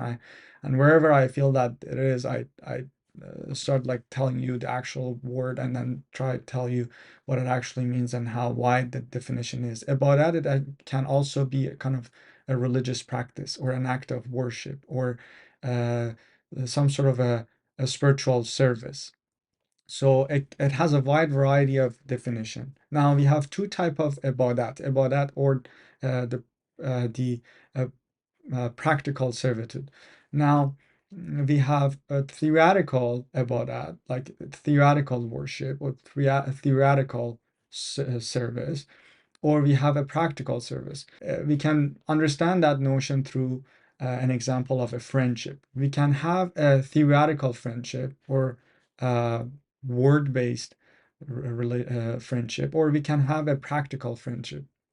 So in a word-based or theoretical friendship is a friendship that, the person is always tell you how much you're a good friend and how much they want to be a good friend, and then how much they love you, and then how much it's on the words. They put it out there that they have this good quality relationship with you, and but whenever there is smallest necessity for some sort of sacrifice, whether that's the time or energy or being there practically for them, maybe in the hard times or in the times of need, then they're not there. And then there are some practical friends that they might not tell you that they love you all the times or call you every second, but then if you're in trouble, you call them and then they're there for you. And then that's a practical friendship as opposed to a theoretical friendship. Same with the relationship to God and in a spiritual realm. There's a relationship that is all relies on words. Let's say just saying, worshiping God, like how God is great. Like, it doesn't matter if you're a Muslim or Christian or whatever religion that you have. You can be Muslim and constantly say like Alhamdulillah, or like say praise the Lord, and Lord is great and everything is Lord, and La ilaha illallah, and you can say all those things. And that's like if it doesn't have the quality behind it, then it's only is basically a theoretical friendship to God. Is like, I'm gonna tell God how awesome God is, so whenever I need him, like maybe I need to have find a good job, or like if I need to have some sort of a earthly advantage, then I'm just gonna ask him because I already told him how great he is multiple times. So I might have had some credit with him, so they can offer me something in return. And if the people like really approach their practices as such, whether it's fear-based or as a greed or as in some sort of developing expectations, then they're setting up themselves for failure, because sooner or later they realize that that's not sort of how things work. And there's other part that is a practical worship or practical, which is in action. Like if someone wants to really have a friendship with God, let's say on a spiritual sense, what would a person do? Because God doesn't need anything. We know that God is needless, because we define God as the ultimate of everything, and I'll get to that later. But we are hypothesizing at this time. I know that some people might say like, well, I don't believe in God, so your argument is like based on nothing. So we're not gonna be going forward with that. But we are hypothesizing at this point, because again, we're not trying to convince anyone that God exists by words. We are trying to introduce this aspects, this connections to interuniversality consciousness network that now is publicly available to be experienced, so people can experience for themselves whether there's a T consciousness network existing and governing the universe as an agent of God. And then if they recognize that there is such a thing and started believing God, and they might feel like, well, what is the purpose of Faradarmani? The purpose is that if someone, one of the purpose is that if someone wants to practically do something for the improvement of humanity uh, on the individual's health scale, or on the mission that aligns with the philosophy of existence sense, to not be only oriented to the self, just thinking about how much I can have fun, how much I can have pleasure, how much I cannot have pain, how much I can be healthy. And there is this bold I in all those circumstances that would lead individuals to depression because they're all orienting everything toward the self. So by coming out of the present of the self, that freeing from the captivation of the self, it also becomes that practical actions that is aligned with those purposes. So that's another reason.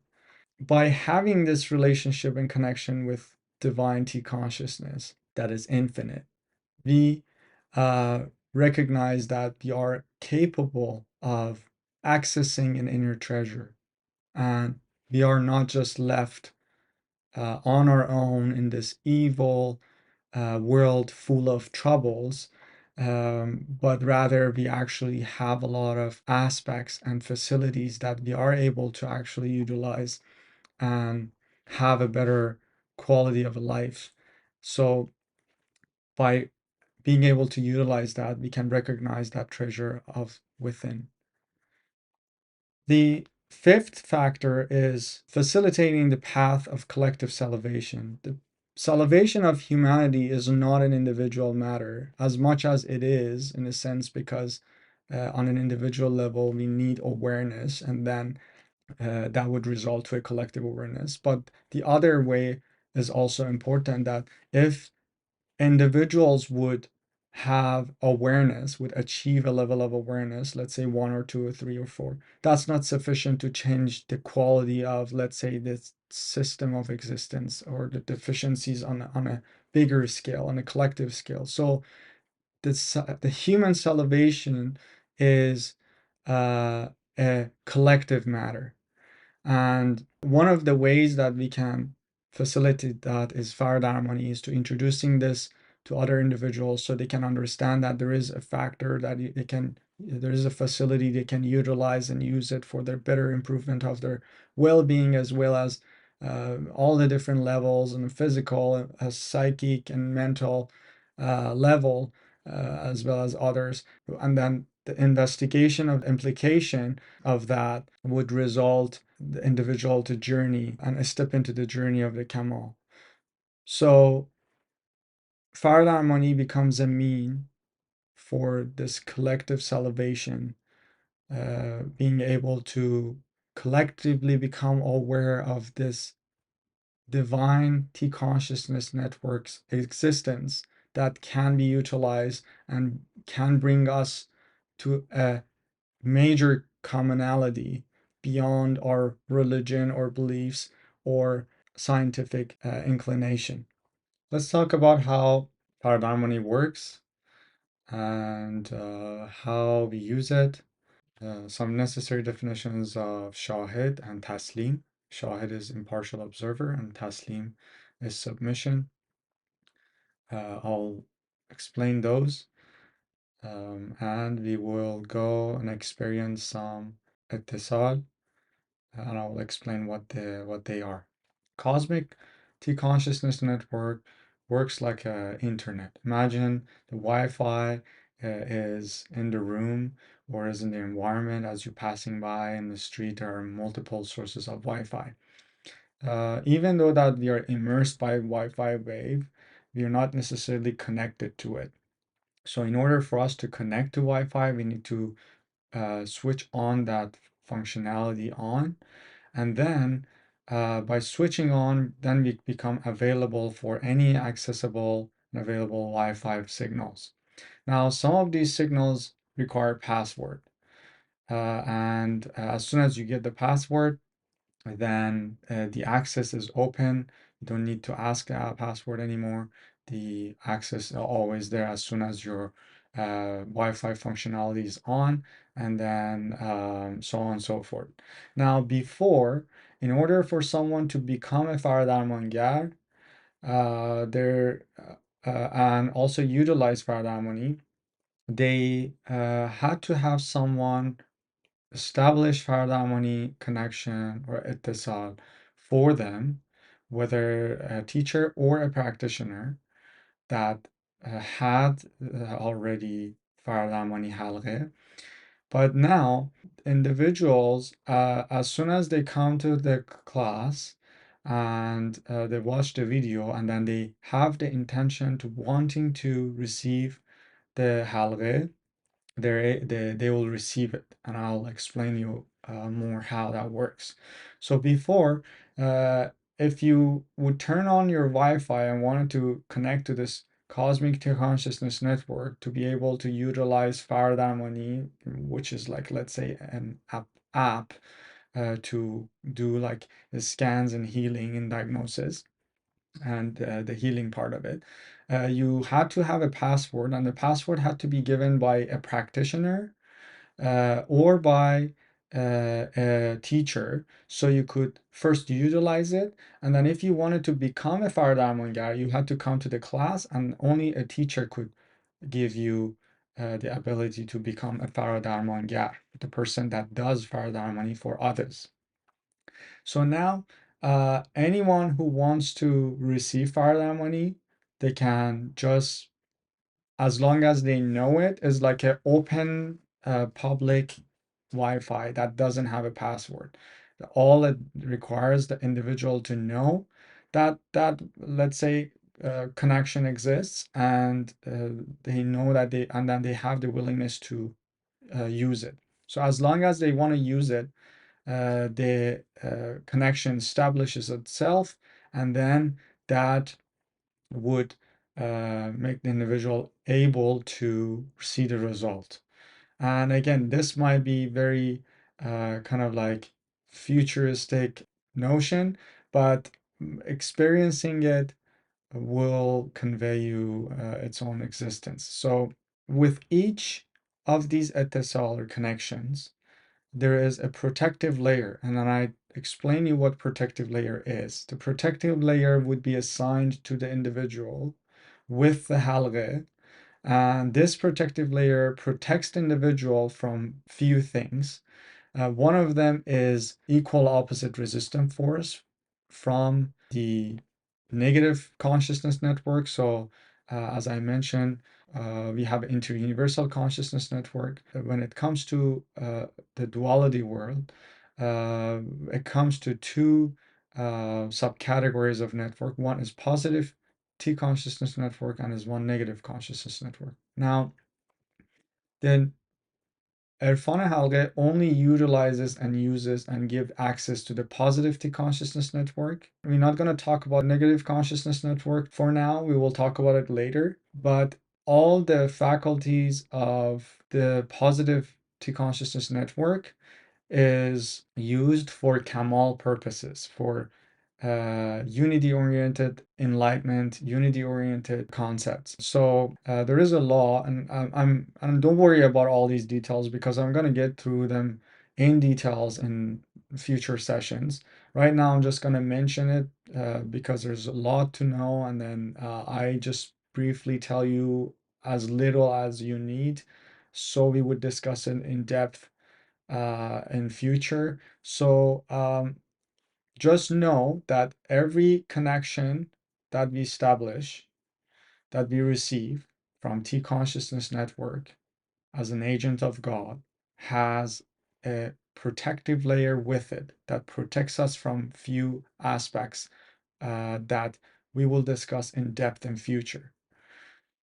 Now, without this protection layer, there would be some consequences of utilizing T consciousness fields, but you don't need to be worried about it because you're taking the class, and then as I'm teaching you through it, you'll know what to do. So every Halgheh and etisol that you're gonna get, there's a protective layer with it that is gonna protect you from faulty consciousness, a negative consciousness network, or the attacks we call them. There's a protection about faulty cellular consciousness. For example, there's a student medical syndrome, if I'm saying it right, that for the medical students that are really curious about to investigate a patient's illness while they're learning, then it often they get the symptoms or an illness from that patient. It happens so many times that they give it a name.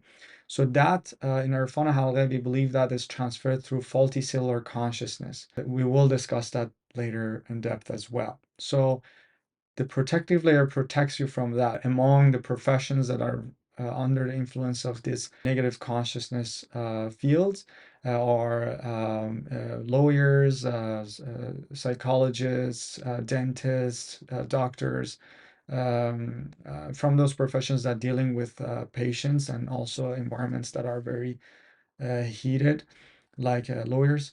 We will discuss that later. So, and then anyone that wants to go toward positive, Kamal-oriented or unity-oriented notions or principles and knowledge, then there would be a resistance, and we'll talk about that resistance in a moment.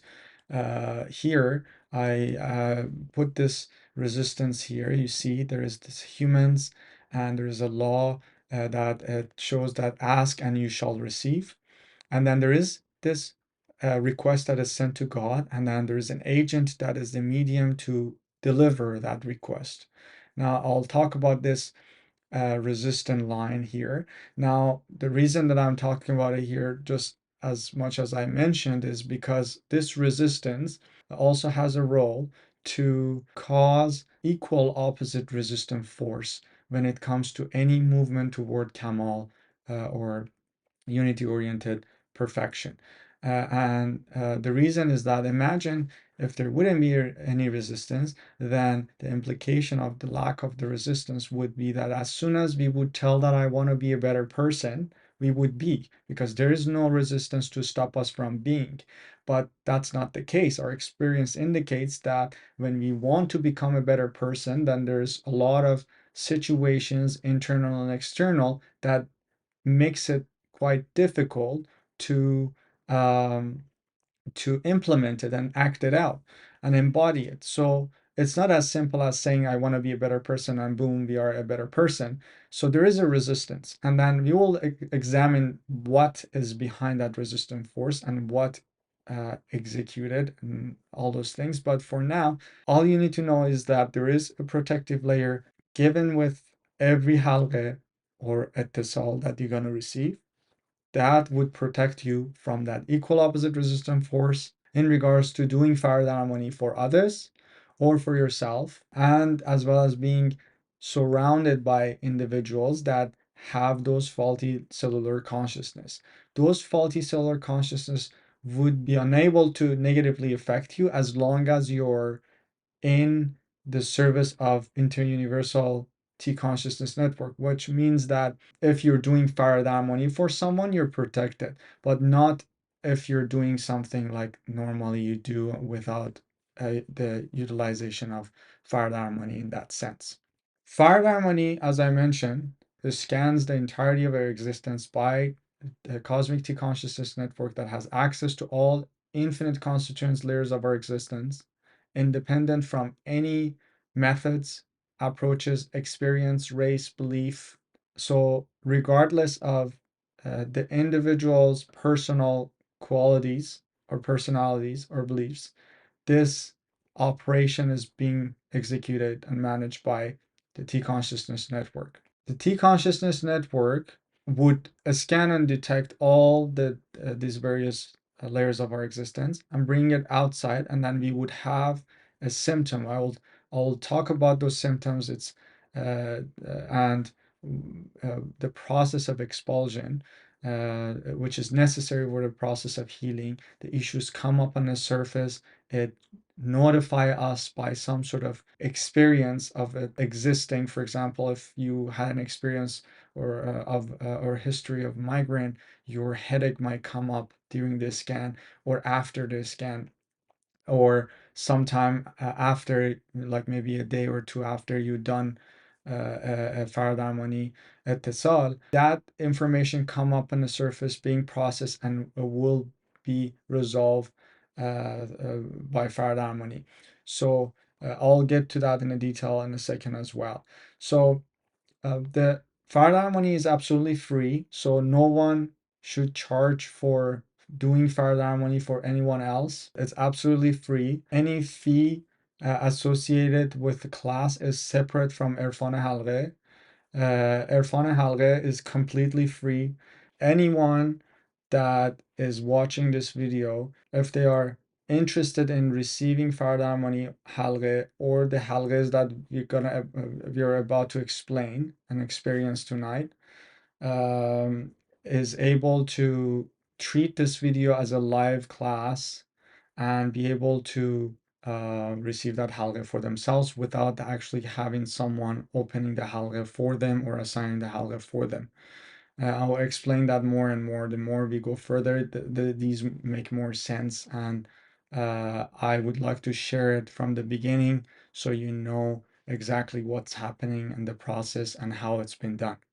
So it is extremely important for all the material and the details of this school of thought to remain the same, because we want this to be passed down to future generation as pure as possible. We don't want it to be manipulated by individual wanting to take advantage of the capability that it has and the effectiveness of it. So mixing Faradarmani with any other modality, including let's say plant medicine, massage therapy, homeopathy, frequency healing, music healing, art healing, any type of healing that is outside of the framework of Erfan Halgheh, and mixing it with Erfan Halgheh is extremely prohibited and forbidden. And any ethical consequences is on individuals own responsibility. So there's no one, of course, policing it, but for the sake of us mentioning it and saying it, that there would be some ethical consequences on a consciousness level. So in order for individuals to not have those scatteredness and imbalances and things that comes with such a unethical practices, we advise to avoid any practices as such. Let's talk about the definition of ittisal. Ittisal means connection. It's establishment of a connection that it doesn't have a really precise definition. It's more like an experience because it happens on a world of Eshq. It happens in a world of quality. So all we can say is ittisal and connection. Now, establishment of connection, there's some principles that go with it. One is that in order for us to utilize Erfan Halghe, the practical part, we need to establish these connections by a process we call it nazar. I'll explain that as well. So these connections are primary and inseparable aspects of Erfan Halghe, and it is for the purpose of practically utilizing the T consciousness network. Each of these features and facilities are considered a separate etisal, and we call it halqeh. Halghe literally means circle or a ring. And when I say halghe, is basically a specific connection to a specific facility from positive T consciousness network. So every halghe is a feature as a result of the established connection to positive T consciousness network, that the access of it is openly and publicly shared by Dr. Taheri. There are more halghehs on a new curriculum taught by Dr. Taheri himself on Taheri Academy. I left the name and the logo at the beginning. So if you type in a Google Taheri Academy, you can find the website and you can register. Of course, materials in Farsi, but it's actively being translated. There are some of the courses that is already translated, so you can sign up and access to those teachings. There's an application that you can download from your app store, whatever device that you're using, and you can access or sign up and access the classes. There's an offline mode and online mode. So all the courses, there are videos that Dr. Tari produced them, and then he's talking and explaining.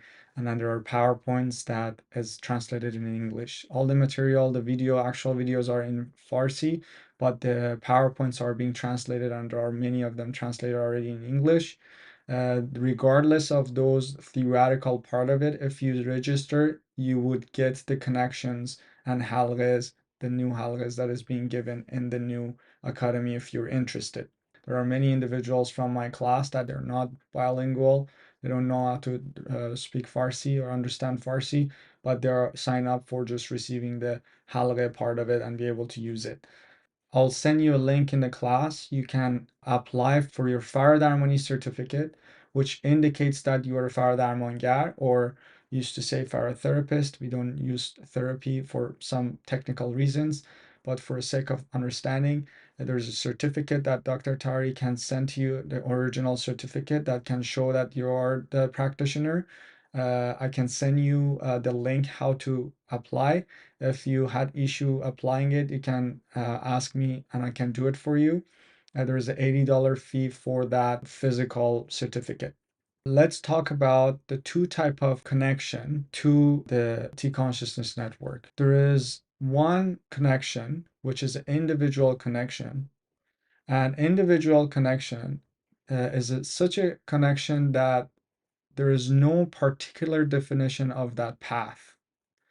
And it's merely depending and relying on an individual's enthusiasm for the purpose of accessing a certain information or that connection. Some people even didn't know about this connection. They were just enthusiastic about finding some fundamental questions, and then they ended up having some experiences. So the rule that would result that establishment of the connection with the consciousness network is that enthusiasm, nothing else. And if you remember when we were talking about on a step of Eshq and a step of logic, I was mentioning that we can't achieve quality experiences or connection through the means of world of logic.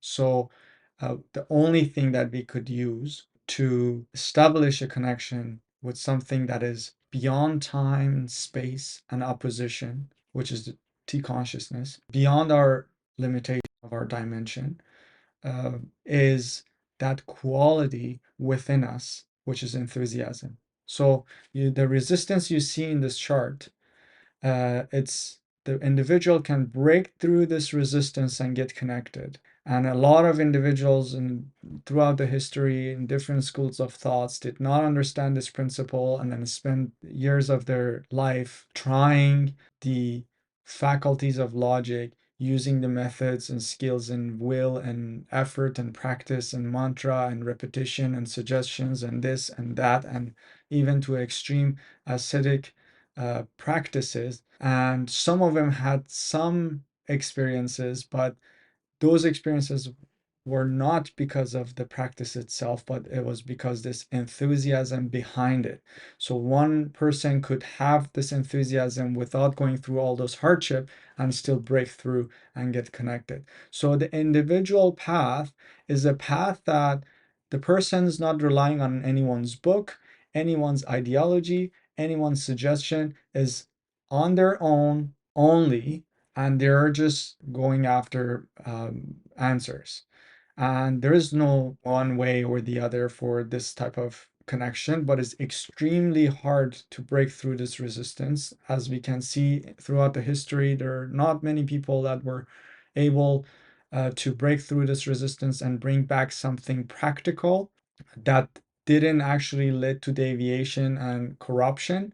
So here we have something tangible that is not limited to an individual or a community or a specific people with a specific situation or condition. So unconditionally, anyone can just step in and want to have the connection and be connected in the collective path in Erfan Halghe.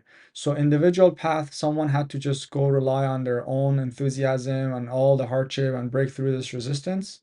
And then we have a collective path in Erfan, which here you see on the right chart that the connection establishes as soon as a desire or an intention is there. Here at the bottom, you see an Arabic verse from Quran as a reference.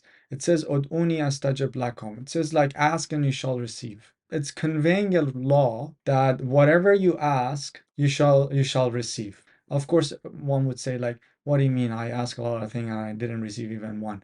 But there's a lot of subtleties in it. It's not as simple as like you just ask and you receive. But there is this general law that if you ask, you will receive. Now, here, in general sense, if someone asks enough, asks so hard, continuously, persistently, with a lot of perseverance, then is able to break through this resistance, and the request goes there. And if they are able to break through the resistance, then the god would receive the request, send the delivery to the agents, because God doesn't deliver directly, because of its the state is not compatible with our level of existence. So there are agents mediating and delivering that reward or consequence.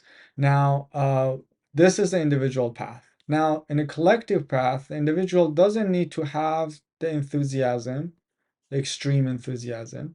All it takes for a person to just be interested and wanting to experience, as and one person that is connected already. So as soon as this person is connected already, it intends to open a halqeh for someone else. In this case is you. Let's say you weren't in the class and you didn't want to become a Faradarmangar, and you were just having a headache, and I'm just like seeing you, it's like, oh, you have a headache, um close your eyes for a sec. And then I do a nazar, and I explain what nazar is. To Faradarmani, it's like snap, a blink of an eye. That's simple. And then the connection is established, and this halqeh is formed, is the halqeh of unity, is the robe of Allah, is a reference again to Quran. It says, وَاعْتَصِمُوا بِحَبْلِ اللَّهِ جَمِيعًا وَلَا تَفَرَّقُوا, which basically means that grasp to the robe of God. Tafarragu is like kind of like do not separate or deviate, or like separate in a sense like don't lose your unity or don't use your connection. And it says Jamian is like collectively. So it says like if you hang on to the robe of God collectively and do not lose it, so when you lose it, you kind of lose the unity. Then this halqeh is established. There are some spiritual rewards for it. These are principles. They were there. We didn't know how to utilize it. We know how to utilize it now. So there is Allah, God here, whatever name you want to put it there. We will establish that understanding later. Then there is a cosmic T consciousness network. Then it is an agent to form this halqeh that is initiated by me in this case, and then it's affecting you. And now when you receive the halqeh, then you become this me, and this you becomes your friend maybe, or a neighbor, or a colleague, and then this halqeh forms. And it doesn't have any conditions, whether enthusiasm or belief or being religious or not religious or anything. The only condition is to be shahid, impartial observer, and being surrender. I'll get back to that in a moment, but before going there, let's just finish this part.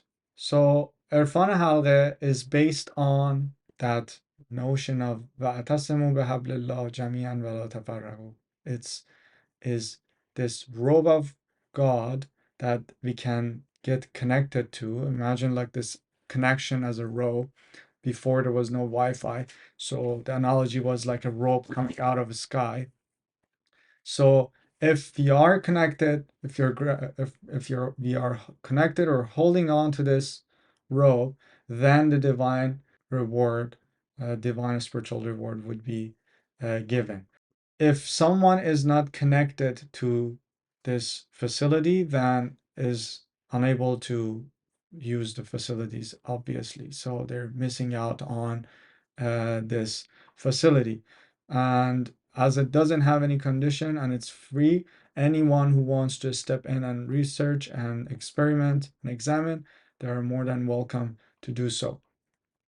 So by being connected to this halqeh of unity and the establishment of ittisal, that spiritual divine reward would be flowing, and the individuals are able to drink of that tea consciousness wine of God and become drunk of the wine of God, experiencing the ecstasy, the awareness, epiphanies, and illumination divine knowledge, and the Eshq that would flow in the heart of human being.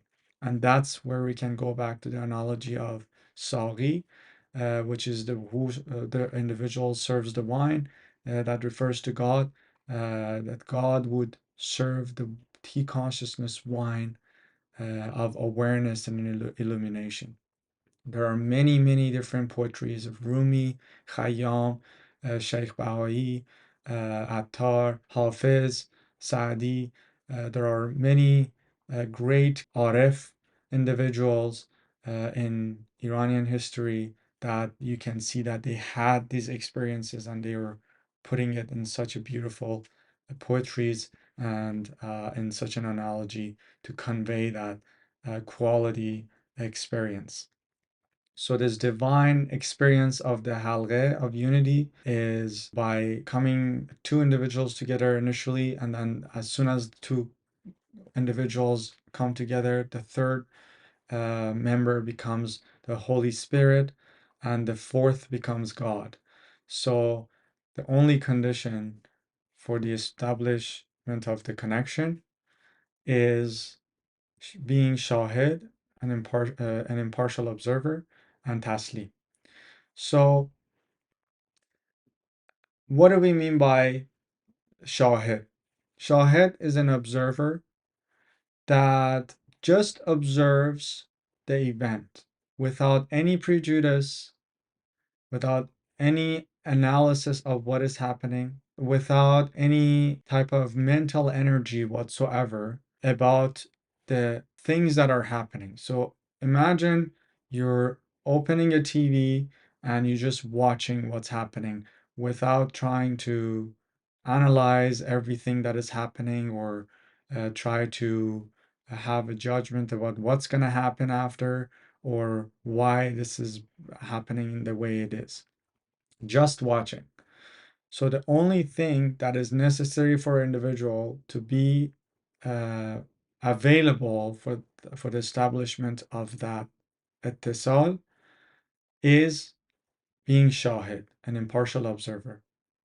So all the factors that I mentioned here are extremely important. So an observer, while observing, would avoid imagining, visualizing, analyzing, or such that would take the individuals out of the shahid impartial state. Being without judgment and prejudice, being present, not being conditional in a sense that kind of like logically conditioned that no, this is not possible because this is, it's superstition or like it's outside of the framework of logic. It's impossible. How is it possible? All these things.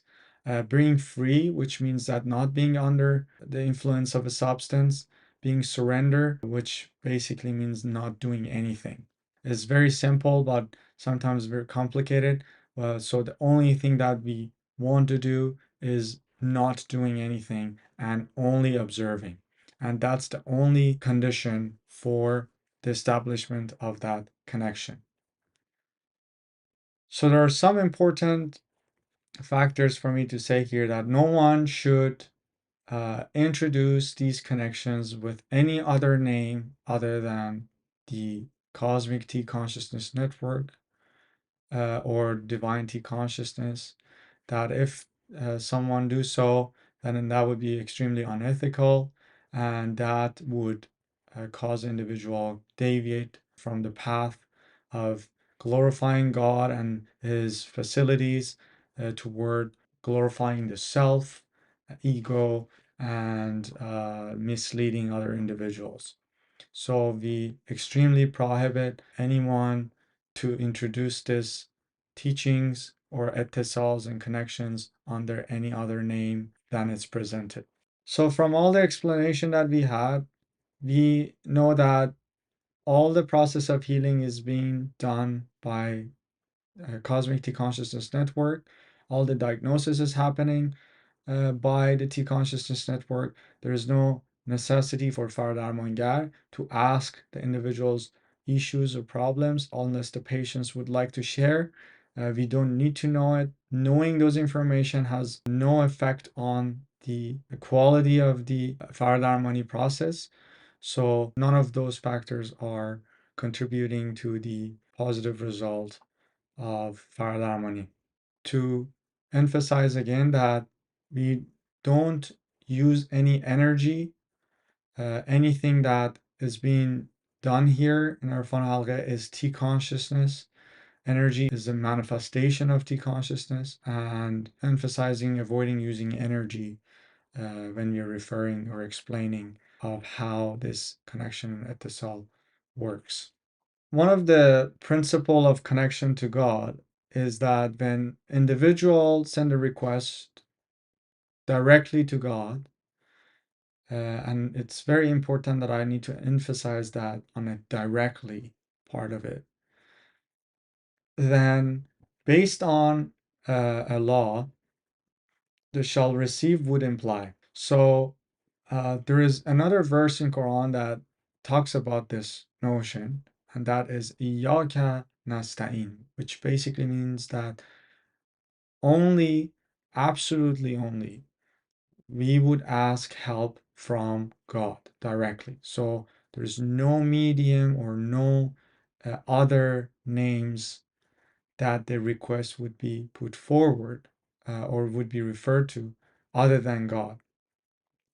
So anyone that wants or seeks anything from any source other than God would violate this law, and the consequence of that would be receiving not from the positive T consciousness network, but rather negative consciousness network. And we will talk about the subtleties of that. So, very important to understand that one of the principles of connecting to God is to asking only from Him and no other medium than Him. But the important factor here is that the delivery of that request is not done directly by God, but through the agents, divine T consciousness or cosmic T consciousness network. So God has agents that are the agents of implementing and facilitating and providing those results or the requests. These laws are correct basically among all human beings. So these the natural laws are applicable among all human beings, regardless of whether they believe it or not. These are natural laws that are put in place by the will of God in the 0 seconds, timeless moment of creation, when the creation will start to actualize itself and manifest in the physical realm. If you remember, we discussed earlier the hierarchy of manifestation briefly from God, T consciousness, laws, and numbers. So the first moment that the will of God was implemented, the procedure of such implementation was going through the levels and hierarchies down to our level of existence, and all of them are interrelated and interconnected and coherent, working as one unit for one purpose and one goal. So, one of the important factors in relationship to this law is that when it comes to a spiritual affair, the only approach that is appropriate is surrender and submission. And in regards to the earthly matters, effort and endeavor. These are the factors determining the result.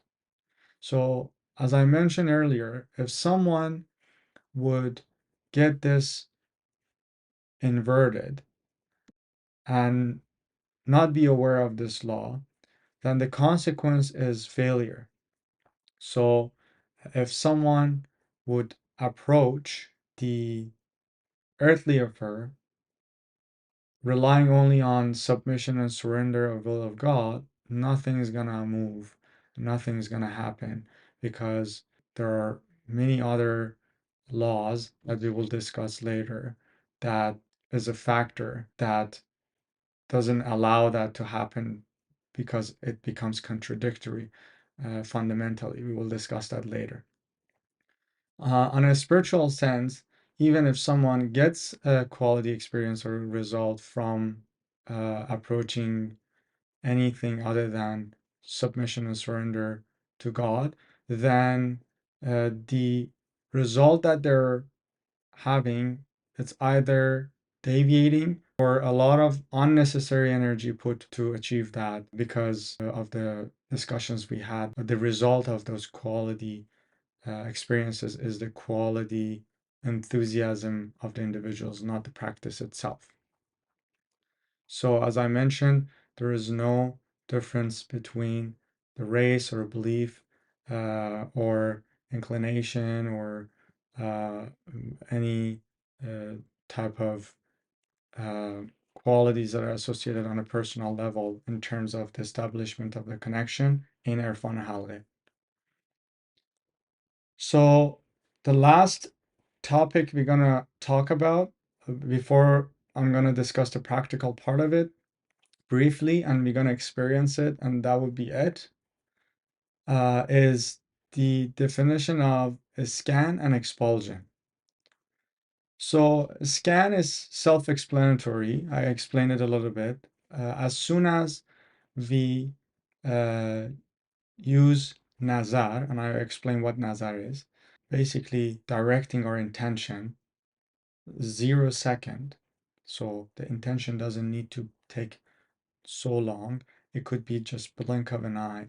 As soon as we aim to establish a connection, because T consciousness network is not bound by space and time, therefore it does not require us to say something, which is word belong to space, or it does not need to take time. So it doesn't matter if we say, I want to connect to Faradarmani, or think of that sentence for a second, or have that as an image millisecond in our mind, or bring that down to 0 second, which we call it nazar.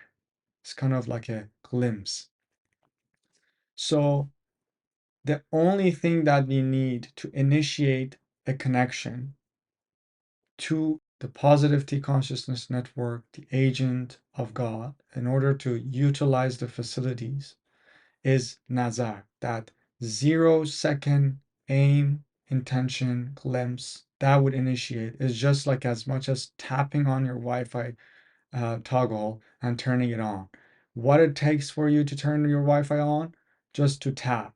Now, if you're dealing with something that is not bound by space and time, that's called nazar. As soon as we nazar to a specific halqeh, in this case Faradarmani, then there is a consciousness field surrounding us, starting the process of scan.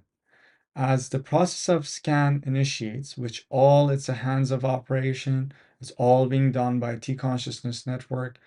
It goes through all the different layers of our existence on a cellular memory, all the histories from our childhood up to now, and even relative near future, brings all the information out on the surface, and in order to resolve it, to heal it. Now, when that issues come up, when that history of problems, whatever that is, that medical history comes up on the surface, then we might start to experience some of them. So the experience of those factors, those symptoms, can be really real. When those symptoms come on the surface, it's not that the actual problem is amplified, but rather it's merely an indication, a notification of the existing problem on some level. So if you see something coming up, I know that it might be uncomfortable, whatever that is, and I know that it might feel very real. Just remember, when you are doing etisal, first of all, you're being immersed by a T consciousness field that is governing the entire universe, have access to all the information, that knows how to turn a molecule to a DNA, how to turn that T consciousness to a wave, and so on, um, and how to govern all that. So nothing's gonna go wrong. Everything is under control. There's no side effects or negative effects as a result of this because there's no human error or any hardware based or technique based or skill based interference with the process. So this is done absolutely hands off by T Consciousness Network. I know that there are a lot of individuals that starting to have these expulsions would get concerned that how would we indicate whether we have an actual problem that we need to actually go and check it, or whether it's just an expulsion. It's almost impossible to understand which is which. But there is one way to uh, keep in mind that if you have a problem that kind of comes and intensifies for some time and then out of nowhere kind of, and it goes away or it reduces in intensity and it fluctuates, that's a scan. But if you have a problem that it doesn't get resolved and it just keeps getting worse, that might need some immediate attention in a more conventional sense. Remember that the purpose of Faradarmani is not healing all our problems or treating all the illnesses. Even though that it has a 70% chance of resolution and positive result that Faradarmani achieved in all different contexts, or many cases, many testimonies that indicates that it's a very high rate success using it. But that doesn't mean that it's gonna eradicate death or any illnesses. So we need to understand that the process of scan and expulsion is necessary and rather positive indication of the function of the Faradarmani on the individual. So individuals' patience with this process is needed, like any other treatment. So as much as you can bear with the symptoms, you can do it and observe it if the intensity goes and comes and things like that. So if that's the case, that's like the scan. But if then you see that you have a problem that is kind of like getting worse, maybe you did etisol for like a day or two or three, and the intensity of it is just remains the same or even getting worse, then you might just want to go and do some checkups just for um, making sure that everything is good. So just remember that if you see this expulsions or symptoms coming up on the surface is completely normal. I know some people over medicate themselves as soon as the problem comes up on the surface, or they suddenly get scared and go after some intense treatments. Give yourself a little time and keep in mind that this is a normal process. Do talk with your doctor if necessary, but also be mindful that you don't want to assume the symptom as an actual problem and treat it as such, because then that would constitute over medication or things like that. So if you have a symptom, give it a little time, observe the intensity and fluctuation of it, and continue doing etisol and see how you feel it. So what we're gonna experiment on a practical sense of Erfan Halghe. First thing is Faradarmani Halghe, which I explained you. After you receive Faradarmani Halghe, which comes with a protective layer, you're able to use it for yourself and others. Now, using any of these facilities of Erfan Halghe means agreeing to the terms and conditions. And I'm going to tell you the terms and conditions. The terms and conditions are very simple. We already discussed a few of them, as I was mentioning. So we're not introducing this by any other names. We're not using it to glorify the self, boosting ego, showing off. We're not going to use it for business purposes. We're not going to mix it with any other modality or any healing methods. So if we're offering someone Faradarmani, we're gonna tell them this is Faradarmani and it comes from Erfan Halgheh, founded by Dr. Muhammad al Taheri, and then it's completely hands off. It's a connection to T consciousness network, as we discussed. So we're not going to change the name of it. We're not going to associate it with any practice, any religion, any school of thought, anything other than the material that we discuss. If someone do so, it would be considered an extreme violation. The basic way of violation would be the ethical right that Dr. Tari has uh, in regard to the teaching, and as well as the credits. The whole terms and conditions is to protect other individuals from being scammed by individuals that they want to utilize the effectiveness of Faradarmani or any other parts of Erfan Halghe for the purpose of gaining some sort of a self-centered, self-oriented gain. We strongly prohibit and discourage such practices. And that's the terms and conditions. I will discuss more of those terms and conditions next session. I encourage you to get your hard copy of your certificate. I will send you a link that would explain you the terms and conditions. I'll also leave the link below this video so you can click on it and go to that page and read the terms and conditions. As I mentioned, it's very simple.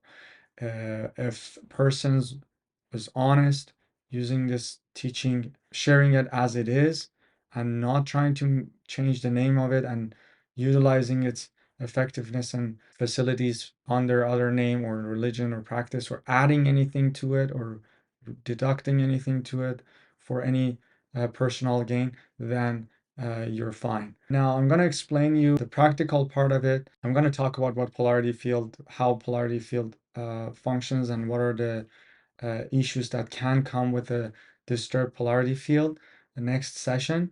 But tonight we just want to experiment with it and experience it. I'm going to show you how we're going to experience each of these halghas. The first thing, we're going to experience the life force. So we're going to close our eyes and we're going to just move our hand, just kind of like very softly, and you can do it even right now, like open eyes. You can do it right now, and then if you're feeling like you're distracted by like external factors like your screen or me, you can close your eyes and have more feeling. So you should feel like your hand is almost like feeling in water, or there's some sort of like thickness in the air, and you can feel this in a lot of modality. They spend years focusing and imagining and visualizing and saying mantras and this and that to feel this. But now you can see that as easy as you just like have this connection, and now the connection is established as simple as I explained, and now you can experience it. So as I'm moving this hand is like, nothing really special. Any way that you want, you can just like this slow movements that you can feel it. So I'm just gonna give it a little more time that you can just, close your eyes maybe, or just like with eyes open, even trying to see like you're kind of feeling something with your hand. Um, and you can, keep experimenting after the class as well. The next thing that you want to experience is the polarity field. And you want to keep our hand like this. It's like you're almost holding an imaginary ball. And then you want to like slowly move your hand closer together. And when you do this, it's kind of like it feels like you have some sort of field inside your hand that has some sort of like a resistance, and it's kind of like a magnet, works like a magnet. You feel this like resistance as you just kind of like bring close and far, and you feel there's like a pull and push. So you feel like there's something in there, and that's an experience of the polarity field. And we will talk about it more. Now you can, as I mentioned, experience more experiment more with it after class, as I want to finish the class sooner. I know that we are already over half an hour. So the last thing we want to receive, we can experience the Halqeh of Faradarmani for ourselves.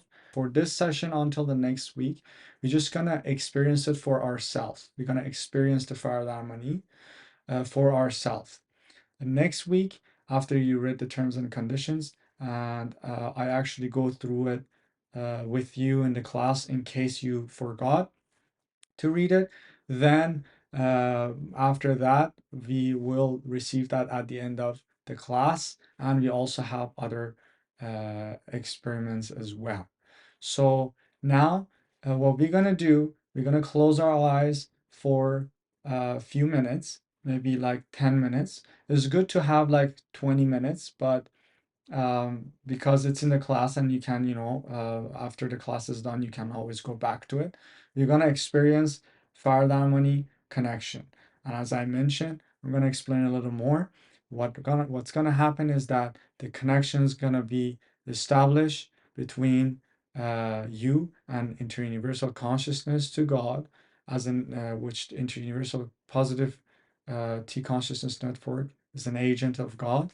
And then that's going to start scanning you and go through all the infinite layers of your existence, bring all the medical history, all the imbalances, any issue at any of those infinite layers would come up on the surface for the purpose of resolution and for the purpose of healing. And you might have all sorts of experiences from hearing sounds or feeling hot or cold or vibration or pulse or increase of heart palpitation or sweating, sneezing, coughing.